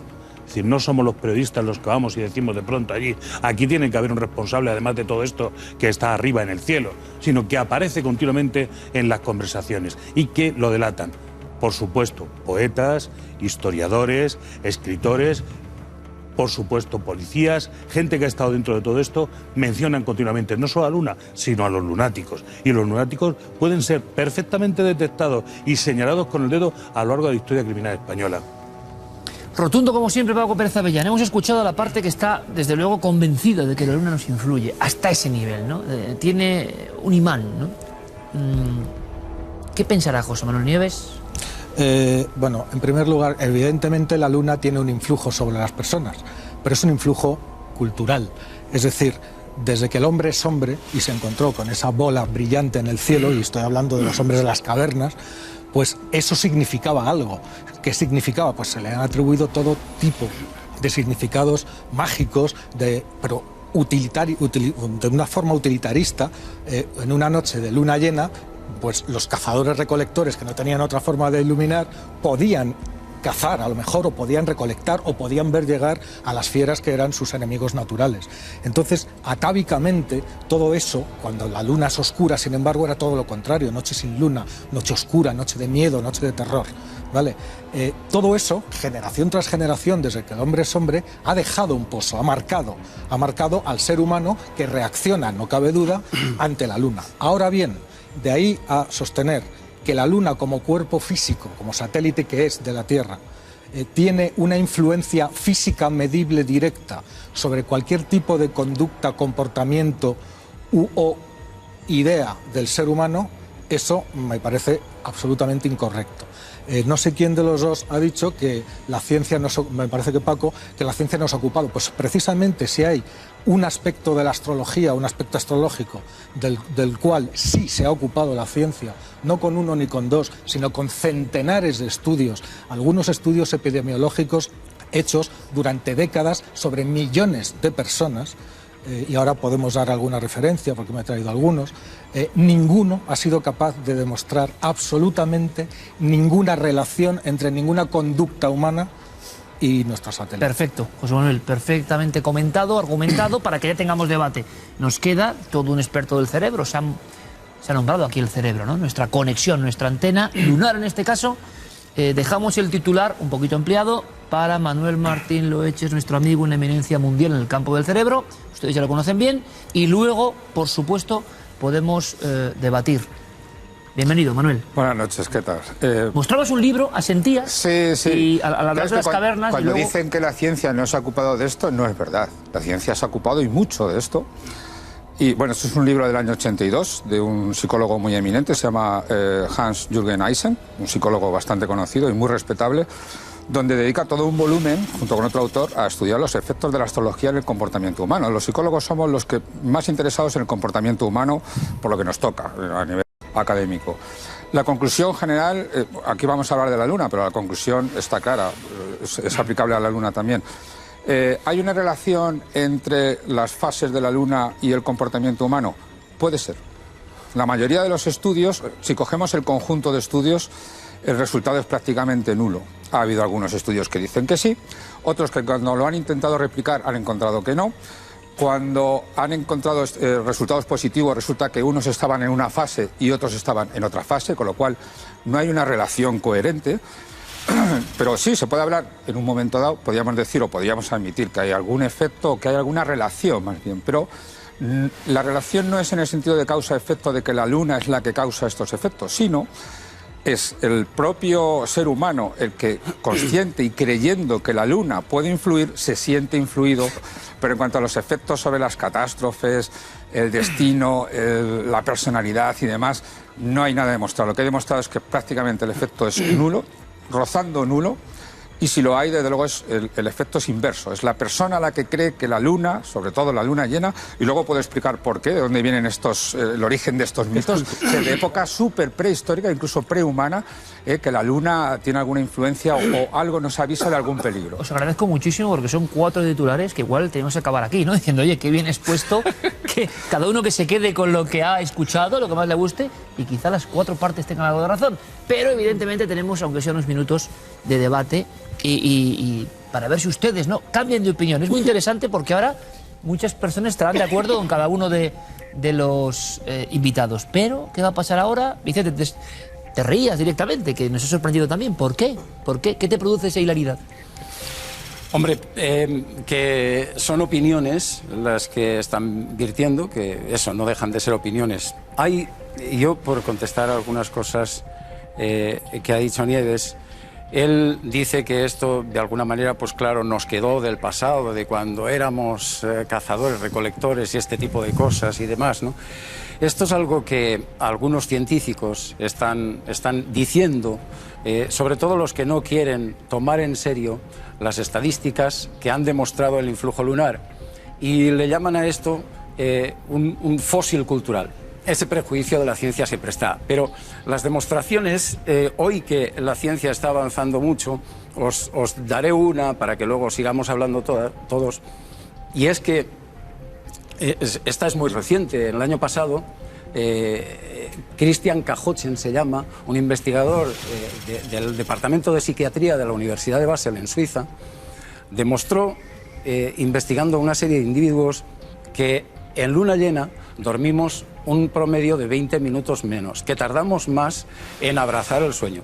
Y entonces lo que se demostró, que venía además a corroborar otro estudio que se había hecho en el 2006 en esa misma Universidad de Basel, era eso precisamente, que las fases de la luna influyen en el sueño y que, sobre todo en luna llena, la gente tarda más en dormir, duerme menos, se reduce la actividad delta del cerebro en un 30% y los... Vayamos un poco más allá, simplemente para salirnos del... Sí. Un ejemplo que creas que hay que sacar aquí, a debatir para todos, en el que es evidente, no tanto 20 minutos en el sueño, sino la influencia de la luna, que tú sacarías aquí como una muestra importante de defensa de cómo nos influye la luna. Algo realmente importante. Hombre, es que es desde todos los puntos de vista, Iker, mira, si la luna no existiría la vida en la Tierra, para empezar. La luna se forma, se supone, de un impacto con la Tierra, y al formarse la luna empieza a rotar alrededor de la Tierra y captura este ritmo circadiano de 24 horas que hoy día tenemos en la Tierra. Entonces, tenemos unos relojes biológicos que marcan compás o una sincronización con la Luna, incluso aunque no la veamos, como ocurría en el estudio este que acabamos de nombrar de Suiza. La gente no veía la Luna, no sabía en qué fase estaba y sin embargo se sincronizaba con ella. Pero un momento, el reloj existe, pero es al Sol, no a la Luna. Somos animales diurnos. Sí, te puedes reír lo que El reloj existe, pero es al Sol. Los relojes existen, los tienen todos los mamíferos. Sí, yo pregunto, Y además esas glándulas del cerebro responden a campos magnéticos. Es verdad, y rompamos una lanza que se sospecha que pudiera ser que a la Luna hubiera algún reloj. Bueno, algunos autores lo han sugerido. ¿Cómo es posible, Manuel, que esto es importante, ¿no? Yo creo, que estéis dando información científica y que diga cosas tan estamos dando los mismos datos, pero interpretados de distinta manera, es lo que yo creo. Es decir, ¿hay un influjo en las fases del sueño o en el número de asesinatos y demás? Puede ser. Pero yo lo que defiendo es que se debe a la creencia, a la estimación, cultural, a la sugestión. La sugestión es muy poderosa en nuestro cerebro, a la sugestión de que la luna llena o la luna nueva va asociada a mayor criminalidad, a mayor nerviosismo. Es como un acervo cultural, como hemos mencionado antes. Yo tengo aquí un dato de un estudio también del año pasado, perdón, del 2011, del PLOS ONE de Craig Packer, que estudiaron 1000 casos, esto es muy interesante, que viene a explicarnos un poco el origen del miedo que le tenemos a la luna llena. Estudiaron 1000 casos de ataques de leones. Yo no le tengo miedo a la luna llena. ¿Perdón? Yo no le tengo miedo a la luna llena. Yo sí, y a partir de ahora más. Estudiaron 1000 casos de ataques de leones en Tanzania durante más de 10 años, y comprobaron que los ataques de leones aumentan curiosamente con la luna llena, sobre todo en las tardes previas a que salga la luna llena y a partir del primer día de haber luna llena. Interesante. Es porque, por lo visto, yo de esto no entiendo mucho, pero por lo visto son las tardes más oscuras y nosotros somos animales diurnos que no vemos por la noche, los leones sí. Entonces estamos más indefensos frente a ellos. Entonces esto, según estos autores, podría venir desde los tiempos de Australopithecus, este miedo a las fases de la luna como asociadas a peligro. Y esta inquietud, yo no digo que se haya fijado en los genes, no creo que haya pasado el tiempo, aunque ellos sospechan que podía venir del tiempo de Australopithecus y que incluso nos forzó a descubrir y a utilizar el fuego para poder protegernos de estas tardes tan oscuras. Hablando de criminalidad, Paco, ¿qué opinas? Cuestión cultural, las personas que actúan de una forma criminal, como lo has estudiado, en el fondo llevan, yo creo que es muy interesante también, ese acervo cultural que les obliga a ese miedo o que aprovechan que hay luna para enloquecerse. Yo, la experiencia que tengo y que he aprendido de mis mayores en este asunto es todo lo contrario, puesto que la gente que actúa con esa gran violencia son gente simple, ¿no? En la mayoría de los casos. No creo que tengan una tradición cultural de ningún tipo, ni han tenido oportunidad de aprender absolutamente nada, ni siquiera por la tradición oral. Sí, sencillamente actúan en un momento determinado en el que se sienten extraños, probablemente influidos por algo extraño a ellos, y eso lo identifican con la luna. Si a ti, Margarita Landi, que se ha pasado 40 años yendo de un lado para otro, atravesando la península ibérica y diciendo aquí ha habido un crimen de la luna, aquí otro... Lo tenía clarísimo, Paco. Clarísimo, hasta el punto de que, ya digo, describía, no una luna cualquiera, una luna que ella decía que estaba como recogida en una especie de bufanda sanguinolenta, ¿no? Y esa era la que ella miraba desde su casa y decía, mañana viajo. Y resulta que viajaba y efectivamente había un crimen terrorífico, sangriento, que tiene que ver con la luna. ¿Se ha hecho en España un estudio sobre la relación de la criminalidad y la luna? No rotundamente. No en las 87 universidades que hay en España. No y no. Traemos estudios de Tanzania, de no sé qué. Pero la criminalidad está sin estudiar en nuestro país. Haría falta meter una gran cantidad de ciencia en la prevención del delito violento, ¿no? En intentar que las cosas no sucedan porque de alguna manera podemos adelantarnos a que eso suceda. Y si eso resulta que en determinadas condiciones de clima, de ambiente, de calor, por ejemplo, es evidente que el viento influye en el comportamiento, enloquece, ¿no? Porque ahí nadie puede negar que los oídos se vuelven completamente locos dentro de una gran tormenta y que la gente pierde el sentido. En mi opinión, la luna influye sobre nosotros en el punto creativo, y también en el punto violento. Ha dicho Nieves, claro, cuando tú oías el viento decías, claro, ¿y por qué la luna no? Va a preguntar. ¿Por qué la luna influye? ¿Cuál es el efecto fisiológico muy concreto? El del viento, el viento que se cuela por los oídos, que te pitan los oídos, que te zumba... Es razonable, eso es razonable. Que te vuelve loco, evidentemente. Hay una causa física. Ni siquiera puedo citar, porque no lo conozco y creo que no existe, aunque existen estudios parciales. Por ejemplo, miraba yo en internet antes de ayer una relación de más de 100 crímenes en Granada ocurridos en tiempo de luna llena o luna ¿puedo contestar? plena, ¿no? Y que tenían que ver con el influjo, ¿no? Entonces habían hecho un trabajo en el que demostraban, pero a mí me parece muy parcial, muy pequeño, no extrapolable, no homologable, y por lo tanto, bueno, es una cosa más a título de un de lo que hay que estudio, hacer, ¿no? 100 crímenes en Granada con una llena. Yo ahora te diré algún estudio español, pero quiero solamente, para no aburrir con estudios, pero quiero referirme a uno del año 96, hecho por Kelly, Rotten y Culver, que lo que hicieron fue ni más ni menos, está publicado en las mejores revistas científicas. Lo conozco. Ni más ni menos que recopilaron 100 estudios anteriores para que intentaban averiguar los tipos de influencia de la Luna sobre tipos de comportamiento humanos. La suma de esos 100 estudios afecta a casi 5 millones de personas, es decir, es una muestra bastante representativa. Bueno. Y las conclusiones que sacaron es que ni la luna llena ni ninguna otra fase lunar tiene absolutamente nada que ver con los siguientes ítems, que te los cuento. La tasa de homicidios, accidentes de tráfico, crisis policiales o de fuego, violencia doméstica, nacimiento de niños, suicidios, desastres, asesinatos, secuestros, o sea, fíjate, agresividad de jugadores de hockey y de deportistas. Culver no tiene ninguna credibilidad. Es sangrado. Absolutamente ninguna. Hay otro hospital... O sea, que los estudios decían que no tenía que ver con los grandes clásicos que asociamos a la influencia lunar. Tú dices, y esto me parece interesante, que la creencia, me parece interesante, puede llegar a modificar esas cosas orgánicas que luego se miden. Es decir, creer que la luna influye puede hacer el efecto de que influya, pero porque se cree, no porque sea la luna. Pero y gente que no sabe que hay luna llena, que está encerrada y no la ve, y no ve la luna y reacciona a la luna. Mira, ¿se ha hecho eso también? Hombre, claro. Brown es lo que ha hecho, por ejemplo, este estudio reciente de Christian Cajochen, que tiene un nombre raro, de la Universidad de Basel. Este hombre hizo eso, por ejemplo, la gente no sabía... ¿Gente aislada? Ni sabía en qué luna había ni nada. Pero esto, por ejemplo, es paradigmático lo que hizo Brown. Brown estudió una serie de ostras, se las cogió, se las llevó, porque las ostras se abren y se cierran en función de las mareas, del lugar donde están. Él las cogió, las metió en una cajita y se las llevó muy lejos de allí, a miles de kilómetros. Y durante 2 semanas seguían abriéndose al mismo ritmo de donde las había cogido. A la tercera semana, ¿sabes qué hicieron? En un sitio donde no podían ni siquiera ver la luna, adaptarse al ritmo de cuando la luna pasaba sobre el meridiano, es cuando entonces las ostras... Mira, esos estudios de las ostras son precisamente los que ponen un poco, los que sugieren que podría haber relojes sincronizados con la luna, que he mencionado antes. Ostras sí, pero seres humanos no. Uno de los argumentos para demostrar la influencia que tiene la luna sobre el ser humano es... Pero vamos a ver, si la luna es capaz de mover los mares y de afectar a no sé cuántos, ¿cómo? Eres un clásico. Claro, si los mares que están hechos de agua, nosotros estamos hechos todos de agua, pues a nosotros también.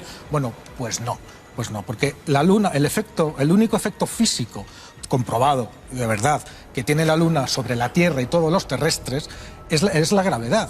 Y entonces la luna no modifica los mares, no mueve los mares porque estén hechos de agua, sino porque son una gran masa. También modifica la Tierra, como ha dicho Vicente antes, aunque hay menos, porque es menos maleable la Tierra que el agua. Pero son 2 volúmenes con gran masa que se atraen gravitatoriamente y entonces se mueven, en este caso se mueve el mar, que es mucho más maleable, no se mueve la luna, se mueve el mar.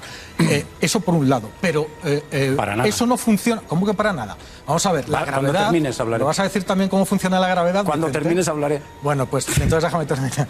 Entonces, la gravedad actúa entre masas, entre grandes masas. Cuanto mayores son las masas, mayor es la fuerza gravitatoria que interactúa entre ambas. Pero si tú coges masas de agua más pequeñas, como un estanque, como una piscina, como un charco, ahí no se ven mareas. Y también es agua. Y el cerebro más pequeño menos. No, pero claro, y entonces en un cuerpo humano que tiene un gran porcentaje de agua, pues un cuerpo humano de unos 80 kilos de peso, pues puede tener unos 50 litros de agua. Si tú coges 50 litros de agua y los vuelcas en una bañera, pues te aparecen, son 4 dedos, 5 dedos de altura de una bañera estándar y corriente. Te puedes quedar mirando lo que te dé la gana con todas las fases de la Luna que tú quieras, que ahí no vas a ver una marea en la vida, porque la fuerza de la gravedad no puede actuar desde la Luna a una masa tan pequeña. Y para terminar, la fuerza gravitatoria que ejerce la Luna, calculada, y esto se puede calcular porque hay hasta unas tablas que lo puedes mirar y verlo, calculada sobre un ser humano individual, es de 0,2 newtons, que es un cuarto de gramo. Aparte de que no es la clave, la gravedad no es la clave, sino los relojes internos que tenemos, que están sincronizados con el cosmos, con la Luna y con el Sol principalmente, y con el resto de los planetas. Esa es la clave, no la gravedad. Que sepas que la gravedad hoy día, hace muchos años que se midió en laboratorio en un simple vaso de agua. Se midió. Y en un vaso de agua actuó. Es inapreciable, pero una marea tú la ves porque ves que el mar está aquí. No vas a verlo en el vaso de agua, pero se midió en laboratorio y existe. Pero es inapreciable, claro que existe, pero es inapreciable. Estamos en un bucle que es muy difícil de salir de él. Es irreconciliable. Irreconciliable. Sí. Pero está muy bien, porque el público ha tenido las dos posiciones. Manuel, ¿por qué decías que te daba miedo la luna llena, por cierto? Me gustaría terminar. Pues no lo sé, pero he oído toda mi vida, incluso en mi familia se cuentan de bisabuelos que sentían el influjo de la Luna y se comportaban de forma muy rara. Todos lo hemos oído. Pero claro, o sea, que los abuelos del científico... Sí, pero al final... Si vas a ir negando que existen los hombres lobos. Es normal. Es el momento de levantarse e irse, sí, la prueba evidente. Pero eso es muy interesante, Manuel, rompamos una lanza a favor.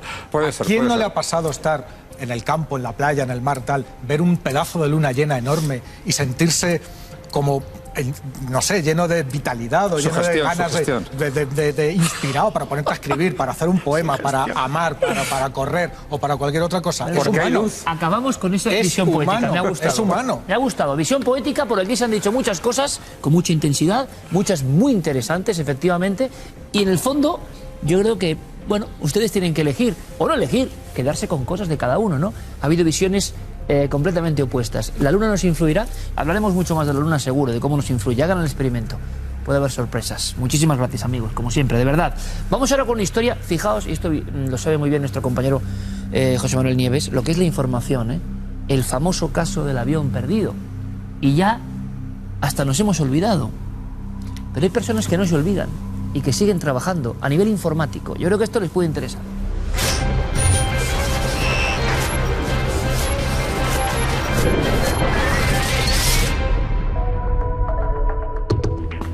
Y es que una persona que en su día a mí me dio clase en la facultad, me decía, y lo recuerdo ahora, ¿no? Me dijo algo que me sorprendió. Y es que las famosísimas caras de Belmez estuvieron pues como un mes en las portadas y contraportadas de la prensa nacional. ¿Qué noticia hoy puede ocupar tanto tiempo? Aparte de las corruptelas y diferentes cuestiones. Un acontecimiento. Bueno, ni las Torres Gemelas fueron tantos días portada. El mundo va tan rápido que nos olvidamos prácticamente de todo, con la misma intensidad con la que encumbramos esa noticia a la cúspide, ¿no?, de la información. Y el caso del avión desaparecido, díganme ustedes, ¿no es paradigmático? Vamos a ver qué nos trae Diego Marañón. Diego, compañero, buenas noches. Hola Iker, buenas noches. Pues hablabas de las caras de Belmez y precisamente también hace ya casi 2 meses que la línea aérea de Malasia envió un mensaje de texto, un frío SMS a los familiares de los desaparecidos anunciando que ese avión se había estrellado en el Océano Índico, que no había supervivientes y como vivimos, como estás diciendo ahora mismo, en la era de la información y apenas hay tiempo para hacer un seguimiento a largo plazo de todo lo que ocurre, parece que ya no hay nada más que decir. Los medios generalistas nos contagian una especie de conformismo y salvo esas mismas familias, pocos son los que hoy en día se siguen interesando por la suerte del MH370. Bueno, pensando en eso, a veces surgen herramientas virtuales en Internet para que un objetivo común pueda tener una posible solución. En este caso, ese objetivo sería encontrar cualquier resto del avión. Y si te parece, explicamos cómo podemos ayudar desde casa. Perfecto, porque todavía, oficialmente, el misterio sigue y no se ha encontrado nada. Bueno, oficialmente no se ha encontrado nada, pero parece que las autoridades lo dan prácticamente por cerrado. Es como si no hubiera nada más que hacer. Bueno, Iker, todos hemos usado herramientas como Google Maps, estoy seguro, y por tanto todos sabemos que encima de nuestras cabezas hay cientos de satélites que están orbitando continuamente sobre la Tierra y captando millones de imágenes, algunas con una calidad espectacular. Bueno, pues este reto parte de TomNode. TomNode es una plataforma que utiliza de manera habitual la red de satélites de la compañía Digital Globe. ¿Qué hacen con ello? Bueno, pues según leemos en su web, lo que intentan es solucionar problemas reales. A día de hoy, Iker, esta web tiene casi 1 millón de voluntarios registrados. Y digo registrados, Iker, porque eso es lo primero que tenemos que hacer, apuntarnos, por así llamarlo, a este proyecto global. Una vez que hemos realizado ese primer paso, se nos va a proporcionar un fragmento, una zona de búsqueda, y es ahí donde tenemos que centrar toda nuestra atención y todo nuestro esfuerzo. Podemos mover la imagen, podemos hacer zoom, podemos marcar o resaltar todos aquellos puntos que consideremos sospechosos. Tenemos a nuestra disposición, como estás viendo ahora mismo, varios símbolos que tenemos que aplicar a esos posibles rastros dependiendo de su naturaleza o de lo que creemos que son. Por ejemplo, reflejos brillantes, fragmentos de fuselaje, manchas de combustible o de aceite. Las imágenes, como ves, se pueden ir moviendo presionando alguna de las 4 flechas que hay en los costados de la pantalla. Y a partir de esa información, Iker, esto es interesante, los datos con ese rastreo previo pasan a otro nivel. Es ahí donde un equipo especializado de analistas comprueba de manera minuciosa aquellos puntos que han recibido más atención por parte de los usuarios, y al final todo hallazgo interesante con muchos puntos de coincidencia se traslada desde ahí a las autoridades pertinentes para que pueda comprobarse in situ en la medida de lo posible. Búsqueda común es lo que nos trae también de bueno, creo yo, el mundo de las redes, de Internet. Miles y miles de personas trabajando en un objetivo que sería imposible de otra forma. Y de nuevo el paralelismo, Diego, con el tan traído y llevado proyecto SETI, ¿no? Utilizábamos la potencia de nuestro ordenador para recibir paquetes de datos que eran, bueno, colapsarían todos los ordenadores del mundo, y para que pacientemente nuestra computadora alquilada para tan loable fin, pues bueno, fuese cribando la arena inmensa del rastreo espacial. Pero aquí está ocurriendo con un caso dramático, con muchos desaparecidos. Yo no sé cuántas personas están metidas en la búsqueda concreta del avión, y si ha habido algo, un poquito de esperanza a través de esta web de búsqueda. Pues sí, la verdad es que lo que los usuarios encuentran no cae en saco roto. Por ejemplo, en marzo, cuando por cierto esta página se colapsaba a menudo por la demanda de usuarios que querían ayudar en esta especie de misión global, como decías, Tony Abbott, que es el primer ministro de Australia, se hizo eco de unas imágenes conseguidas con este sistema, y aunque la pista al final no tuvo éxito, sí que se movilizaron todos los medios, y apareció incluso, no sé si te acordarás, Iker, también una foto de lo que parecía un avión en mitad de la selva. Al final, haciendo el seguimiento, se demostró que ese avión en realidad estaba en vuelo sobre la selva. Pero en fin, hay quien dijo que buscar una aguja en un pajar sonaba casi como una comparación optimista en este caso, pero desde luego, viendo el punto en el que nos encontramos ahora mismo, es posible que este método sea uno de los pocos que tengamos en nuestras manos para intentar arrojar algo de luz a este caso que, nos guste más o nos guste menos, sigue siendo un enigma y sigue sin resolverse desde el pasado 8 de marzo, ni más ni menos. Y lo que hacemos es no olvidarlo, porque claro, una aguja en un pajar, el eterno dicho, pero 1 millón de manos en un pajar buscando una aguja igual la encuentran. Diego Marañón, compañero, muchísimas gracias. Un placer, hasta la semana que viene. Como siempre. En fin, es que hay que ser conscientes, caer en la cuenta. ¿Cómo nos olvidamos de la actualidad? Estamos ya pensando en la siguiente noticia impactante. Claro, hay impactos todos los días, de todo tipo, y nunca tiramos del hilo. Lo hacemos muy pocas veces. Aquí lo intentamos, con mayor o menor suerte, seguir las noticias, y no podemos olvidarnos de ese enigma bajo el agua, si es que está bajo el agua, de ese avión desaparecido. Estoy acordándome ahora de mi compañero José Antonio Ponseti, que en la cadena SER, siempre que nos vemos, cada sábado, me dice: Iker, no vamos a acabar por saber la verdad de este caso como tantos otros. Y entonces el ser humano, por lo menos el que es un poco crítico, curioso, acaba pensando: ¿y en cuántas cosas habrá ocurrido lo mismo? Se han quedado como papel de hemeroteca o papel digital, y ya nadie sabe nada. Nos conformamos con la verdad oficial. También sabemos muchas verdades oficiales de Roma, porque somos un poco hijos de esa civilización. El derecho, la urbanización, sin fin de leyes, de cuestiones tecnológicas, de su forma, de ordenamiento de la vida. Pero sabemos muy poco de este mundo romano, que también estuvo en España. Sabemos muy poco de la brujería, de los augurios, de la oscuridad, de los ensalmos, de los objetos rituales. Y se van a sorprender, porque parece que son dos mundos, ¿no? El pétreo y maravilloso mundo romano. Y todo esto como que no encajan. Y vaya si encajan. Van a verlo.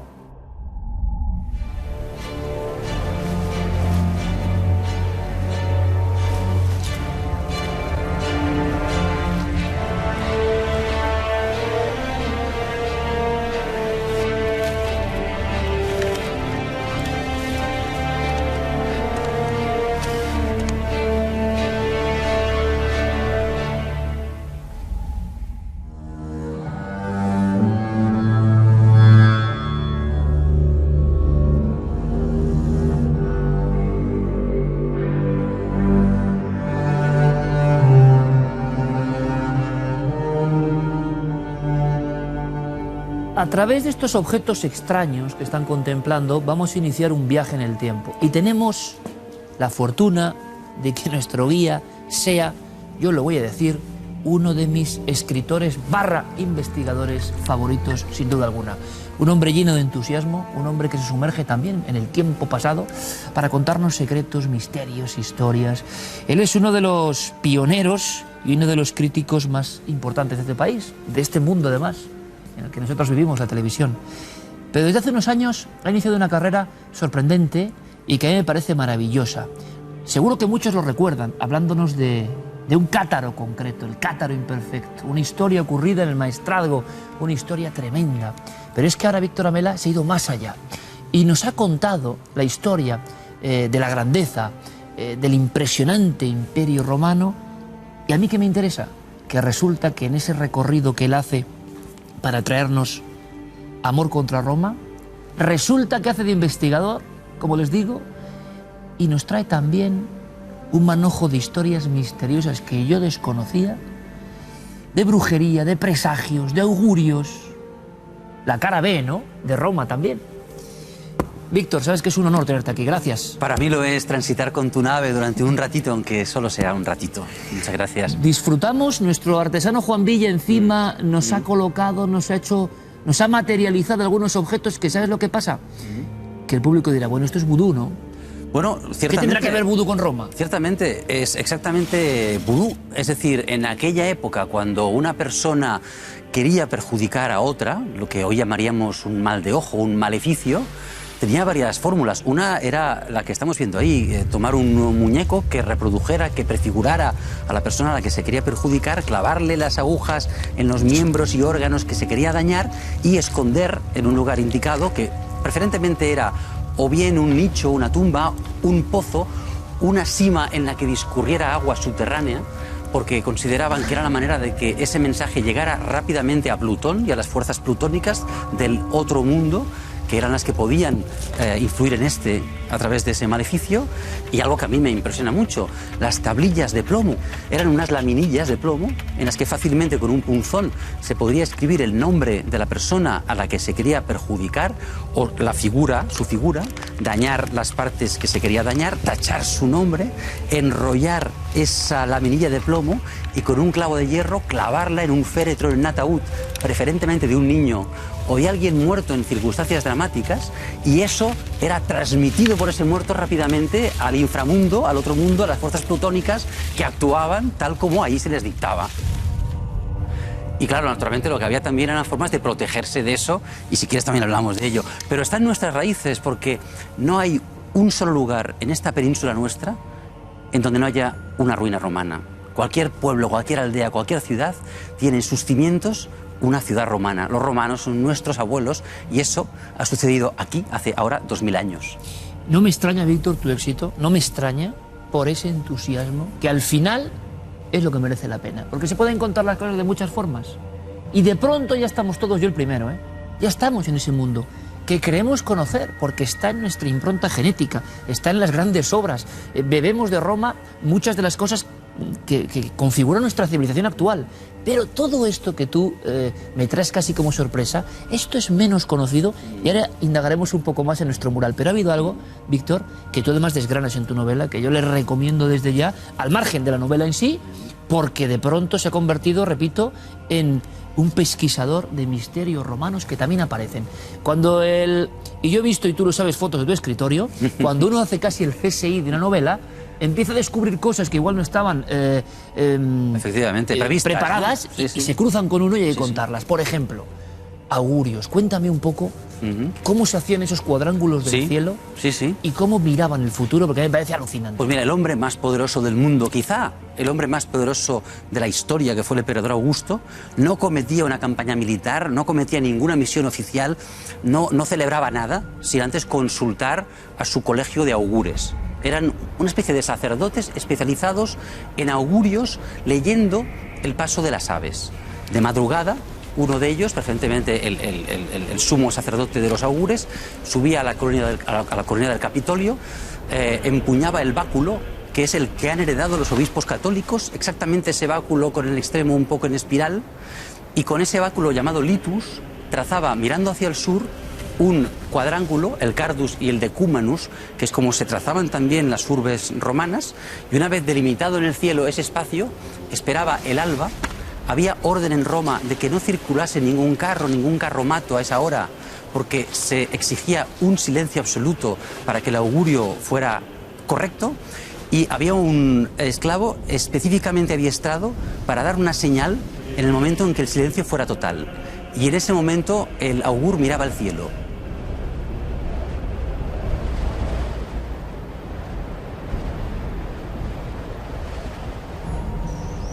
Si cruzaba el cielo un ave por la parte superior de este cuadrángulo imaginario, el augurio era propicio. Si cruzaba por la parte inferior, era adverso. Y sobre todo, si el ave entraba de oeste a este. Entonces era fatal, ¿no? Y seguían a pies juntillas lo que las aves dictaban. ¿Cualquier tipo de ave, por cierto? Cualquier Víctor? tipo de ave. De ¿O hecho, había aves, digamos, más próximas? Seguramente los augures no sabían discernir entre tipos de aves. Pero fíjate que en castellano hemos heredado lo de pájaro de mal agüero. Sí, señor. Eso viene directamente de los augures romanos de hace ahora 2000 años. Y eso era la religión romana. Religión romana de la que, por cierto, la máxima autoridad era Augusto, que tenía el título de Pontifex Maximus. ¿Te suena? Me suena perfecto. Pontifex Maximus ha heredado ese título el Papa de Roma. Augusto, por cierto, tenemos una percha de actualidad, Víctor. Tú sabes que siempre en la televisión es importante hilar con el presente. Es más, el origen de tu novela y de tu estudio, repito, novela de investigación, que es una frase de nuestro querido amigo Javier Sierra y que a mí me gusta mucho, ¿no?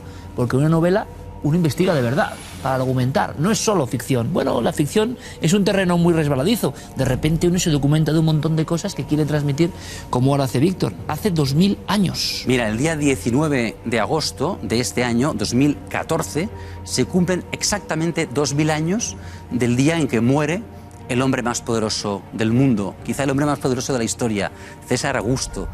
Ese día, el nombre de Augusto bautiza ese mes.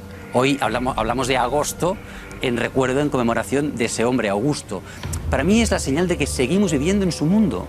O sea, el mundo que ese hombre diseñó, con esas creencias extrañas, con esos astrólogos que siempre tenía al lado, con todo. Y le tenía miedo, Víctor. Tenía miedo. Era un hombre con muchísimos miedos. Tenía un miedo, por ejemplo, terrorífico al rayo.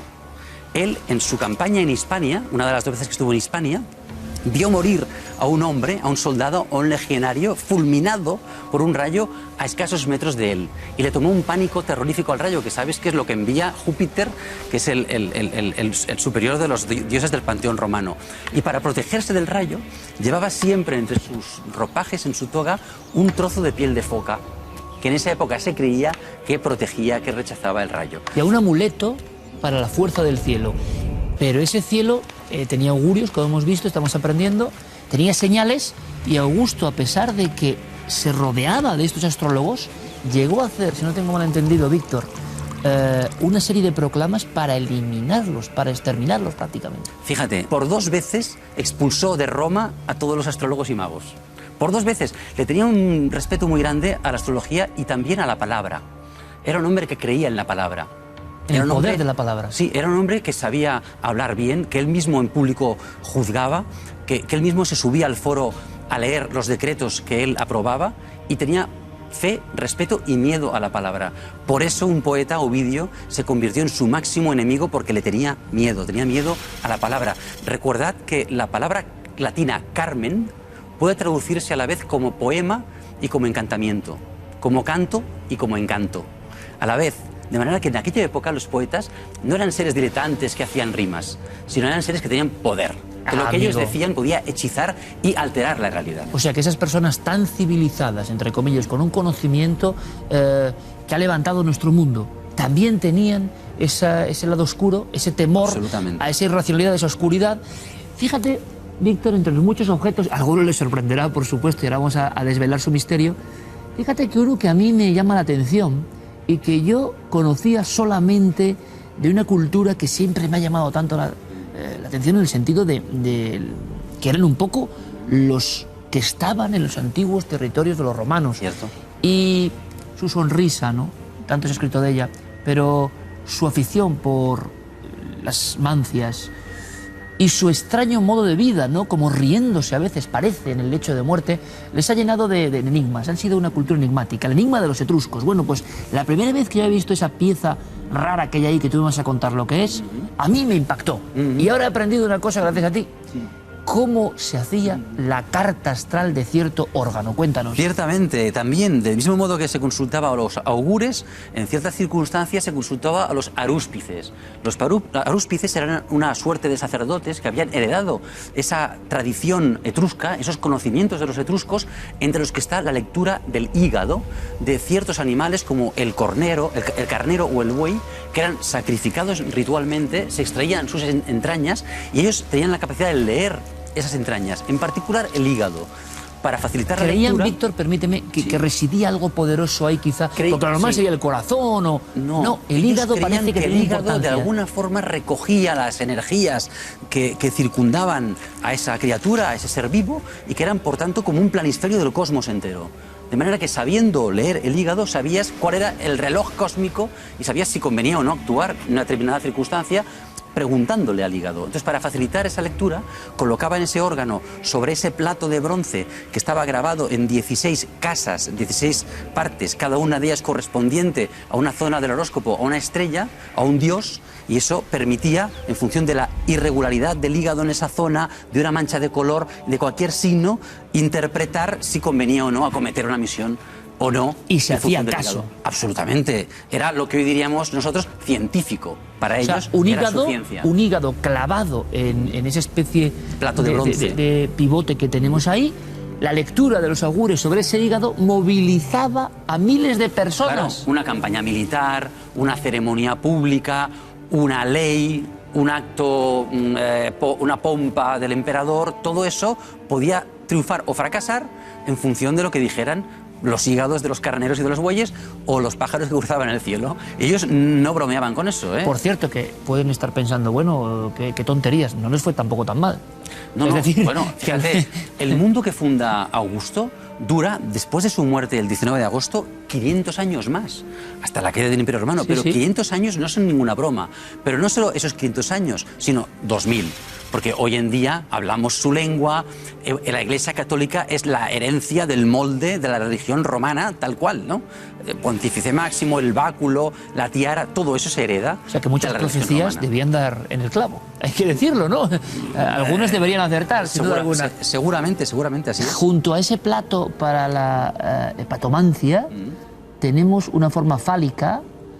Y evidentemente, si hablamos de la brujería olvidada de Roma, esa brujería que nos recupera nuestro amigo Víctor en su último trabajo, claro, hablamos de, imagino yo, pócimas, brebajes, ensalmos, sexualidad, amarres, lo que se llamaría amarres, hace 2000 años, y también tendríamos para un programa, me imagino. Imaginas, ¿no? Muy bien. Hay una figura que me fascina y me atemoriza a la vez, que es la de Livia, la esposa de Augusto, por tanto la mujer más poderosa del mundo, la que susurra en el oído del emperador lo que conviene hacer. Esta mujer se adiestró con brujas tracias y etruscas. Bueno. Esta mujer lo sabía todo de conjuros, hechizos, encantamientos, pócimas, brebajes, para fomentar eso, los amarres sexuales, para fomentar la sexualidad. No olvidemos que los historiadores antiguos nos documentan de que ella le procuraba jóvenes doncellas vírgenes a su marido para que las desflorara, porque él solo quería tener sexo con vírgenes. Bueno, ellas conocían los secretos de los afrodisíacos y de los venenos. A ella se le atribuye la muerte de Marcelo, el primer marido de Julia, la hija de Augusto, de los sucesores que luego tenía Augusto, que fueron Cayo César y Lucio César, porque se interponían en el camino de Tiberio para la sucesión de Augusto, e incluso de la muerte por envenenamiento de Germánico, que era en la línea de sucesión el que seguía a Tiberio, pero que Tiberio y Livia se lo quitaron de en medio porque tenía demasiados seguidores. Según cuentan los historiadores antiguos, cuando encuentran muerto a Germánico, aparecen en las paredes de su estancia uñas, pelos humanos, miembros, sangre, huesos de personas y de niños muertos, que una bruja llamada Martina, por encargo seguro de Livia y Tiberio, había utilizado esos encantamientos para procurarle el mal y finalmente la muerte, seguramente por envenenamiento, a Germánico. Y hubo todo un juicio en Roma. De hecho, Martina, la bruja, se suicidó. Y la sospecha que recae sobre Tiberio sigue viva. Yo creo que fue Tiberio quien ordenó el envenenamiento de Germánico. Pero me hablas, por tanto, Víctor, de una brujería súper activa en aquel momento. Muy activa. Y muy influyente en la sociedad.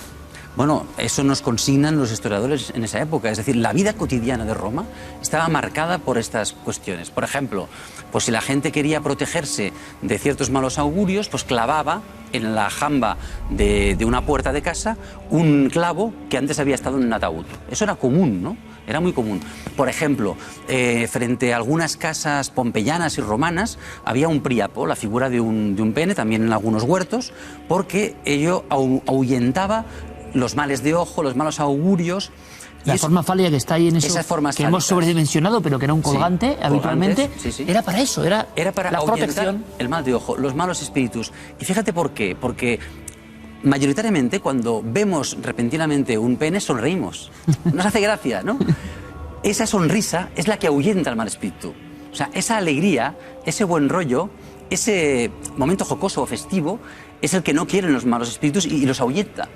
A la vez, el pene propicia fertilidad, por tanto, prosperidad y bienestar, pero también tiene esa faceta jocosa, traviesa, alegre, que ahuyenta el mal de ojo. Quizá con todo esto, Víctor, podemos reflexionar que precisamente somos los hombres y las mujeres, los que vivimos ahora en el siglo XXI, los que hemos perdido la capacidad, obsesivo no sé si lo es, pero de ver señales, ¿no? Vagamos por la vida sin ver ya ninguna señal. Y los antiguos, incluso los más poderosos, las personas más influyentes de la historia, tenían una especial sensibilidad para darse cuenta de cosas que hoy creo que, como vamos así por la vida, ni observamos, Es ¿no? verdad. Por alguna razón, Augusto, cuando por la mañana se levantaba de la cama, jamás pisaba con el pie izquierdo el suelo. Siempre, y lo cuentan sus cronistas, con el pie derecho. Bueno, por algo sería. Él tenía unas pecas también, aquí, entre el pecho y el abdomen, que según los cronistas reproducían las estrellas que componen la Osa Mayor. Esto quizás es legendario, pero ¿es bonito o no es bonito?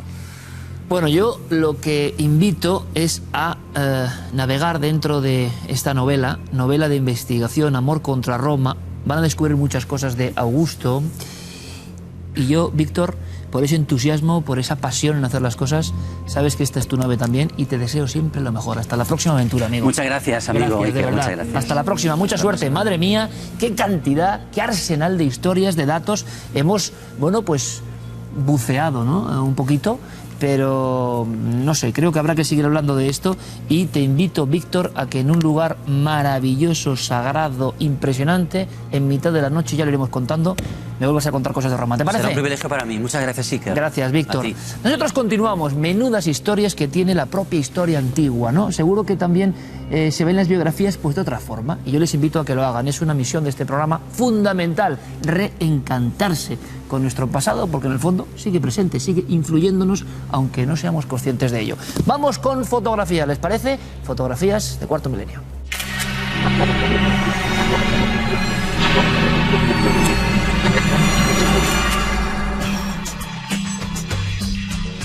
Esta semana comenzamos con una fotografía que nuestro analista Guillermo León ha titulado Una garra en pleno vuelo. Y claro, ¿cómo no iba a sacar yo esta fotografía? Les comento. Alba nos enviaba esta imagen que fue captada cuando viajaban a Bangkok. Hacen una fotografía a través de la ventanilla. Se ve incluso el reflejo en el cristal. Este sería su pelo y esta es su pareja haciendo la fotografía. Pero justo al lado de él, fíjense lo que aparece. Una garra, pero como de las brujas de Zugarramurdi, vamos. Ahí está, una especie de mano con unas uñas como afiladas y que, claro, ¿cómo iba a estar ahí? En el avión es que es imposible porque estaban los pasajeros detrás, pero se vería reflejado alguien más en el avión y además esas uñas pues no son muy normales. Esa mano además tan huesuda, tan larga en proporción a lo que es la cabeza, el cuerpo. Guillermo, la verdad, nos da varias posibilidades, pero tampoco tiene nada claro. Dice que puede ser el asa de algún bolso, de alguna bolsa de equipaje. No lo sé. Hoy en día hacen cosas muy raras en la moda, pero hacer un bolso con ese tipo de manos es un poco extraño. Yo creo que es que no ha podido resolverla del todo y que por eso nos da posibilidades, aunque nos dice que tendría que analizar más a fondo lo que había atrás, si hay imágenes del avión, de lo que había enfrente, para dilucidar qué puede ser esto, porque no nos ha aclarado, la verdad es que nada, una imagen inquietante, la verdad. Nos vamos ahora hasta otro lugar, hasta Cáceres. Desde allí nos enviaba Francisco Javier Antón Gómez, desde la Garganta de Cuartos, en Los Arts de Vera, una imagen que en un principio pues no sabíamos identificar qué era lo que había extraño en ella, hasta que Guillermo la giró 90 grados y fíjense lo que hay. Un rostro que ha creado la naturaleza. Como si hablábamos antes del Baphomet, pues un poco Baphomet. Fíjense qué claro es, porque es de las pareidolias más claras que hemos sacado en Cuarto Milenio y además hechas por la naturaleza. Guillermo nos dice que es una serie de reflejos del agua que había abajo, en las rocas, el sol, pero ahí está la nariz, la boca, los ojos, incluso parecen las orejas, ¿verdad? También un tanto felino. Es lo que nosotros identificamos. A lo mejor ustedes, al ser una pareidolia, ya saben que nuestro cerebro interpreta todo tipo de imágenes, pero es a lo que más se nos asemeja. Si tienen fotografías tan extrañas, tan extraordinarias como las que acaban de ver, 2 vías de contacto a través del correo electrónico cuartomilenio@4.com y nuestro apartado de correos 18189 con el código postal de Madrid 28080. Gracias por el seguimiento en las redes sociales. Ya saben que tienen que buscarnos a través de Nave del Misterio.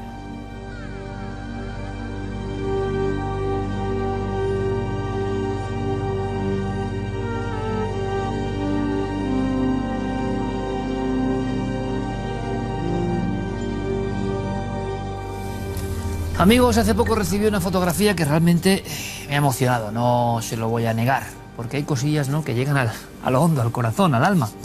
Y hay una foto de un museo que tengo que decir, que nadie se enfade, que no es muy concurrido, creo yo, especialmente, ¿no? No hay tumultos para ver ese museo. Y resulta que me mandan una fotografía de gente joven haciendo cola, creo que era un viernes, hace bien poco, hace un par de semanas, porque querían ver algo.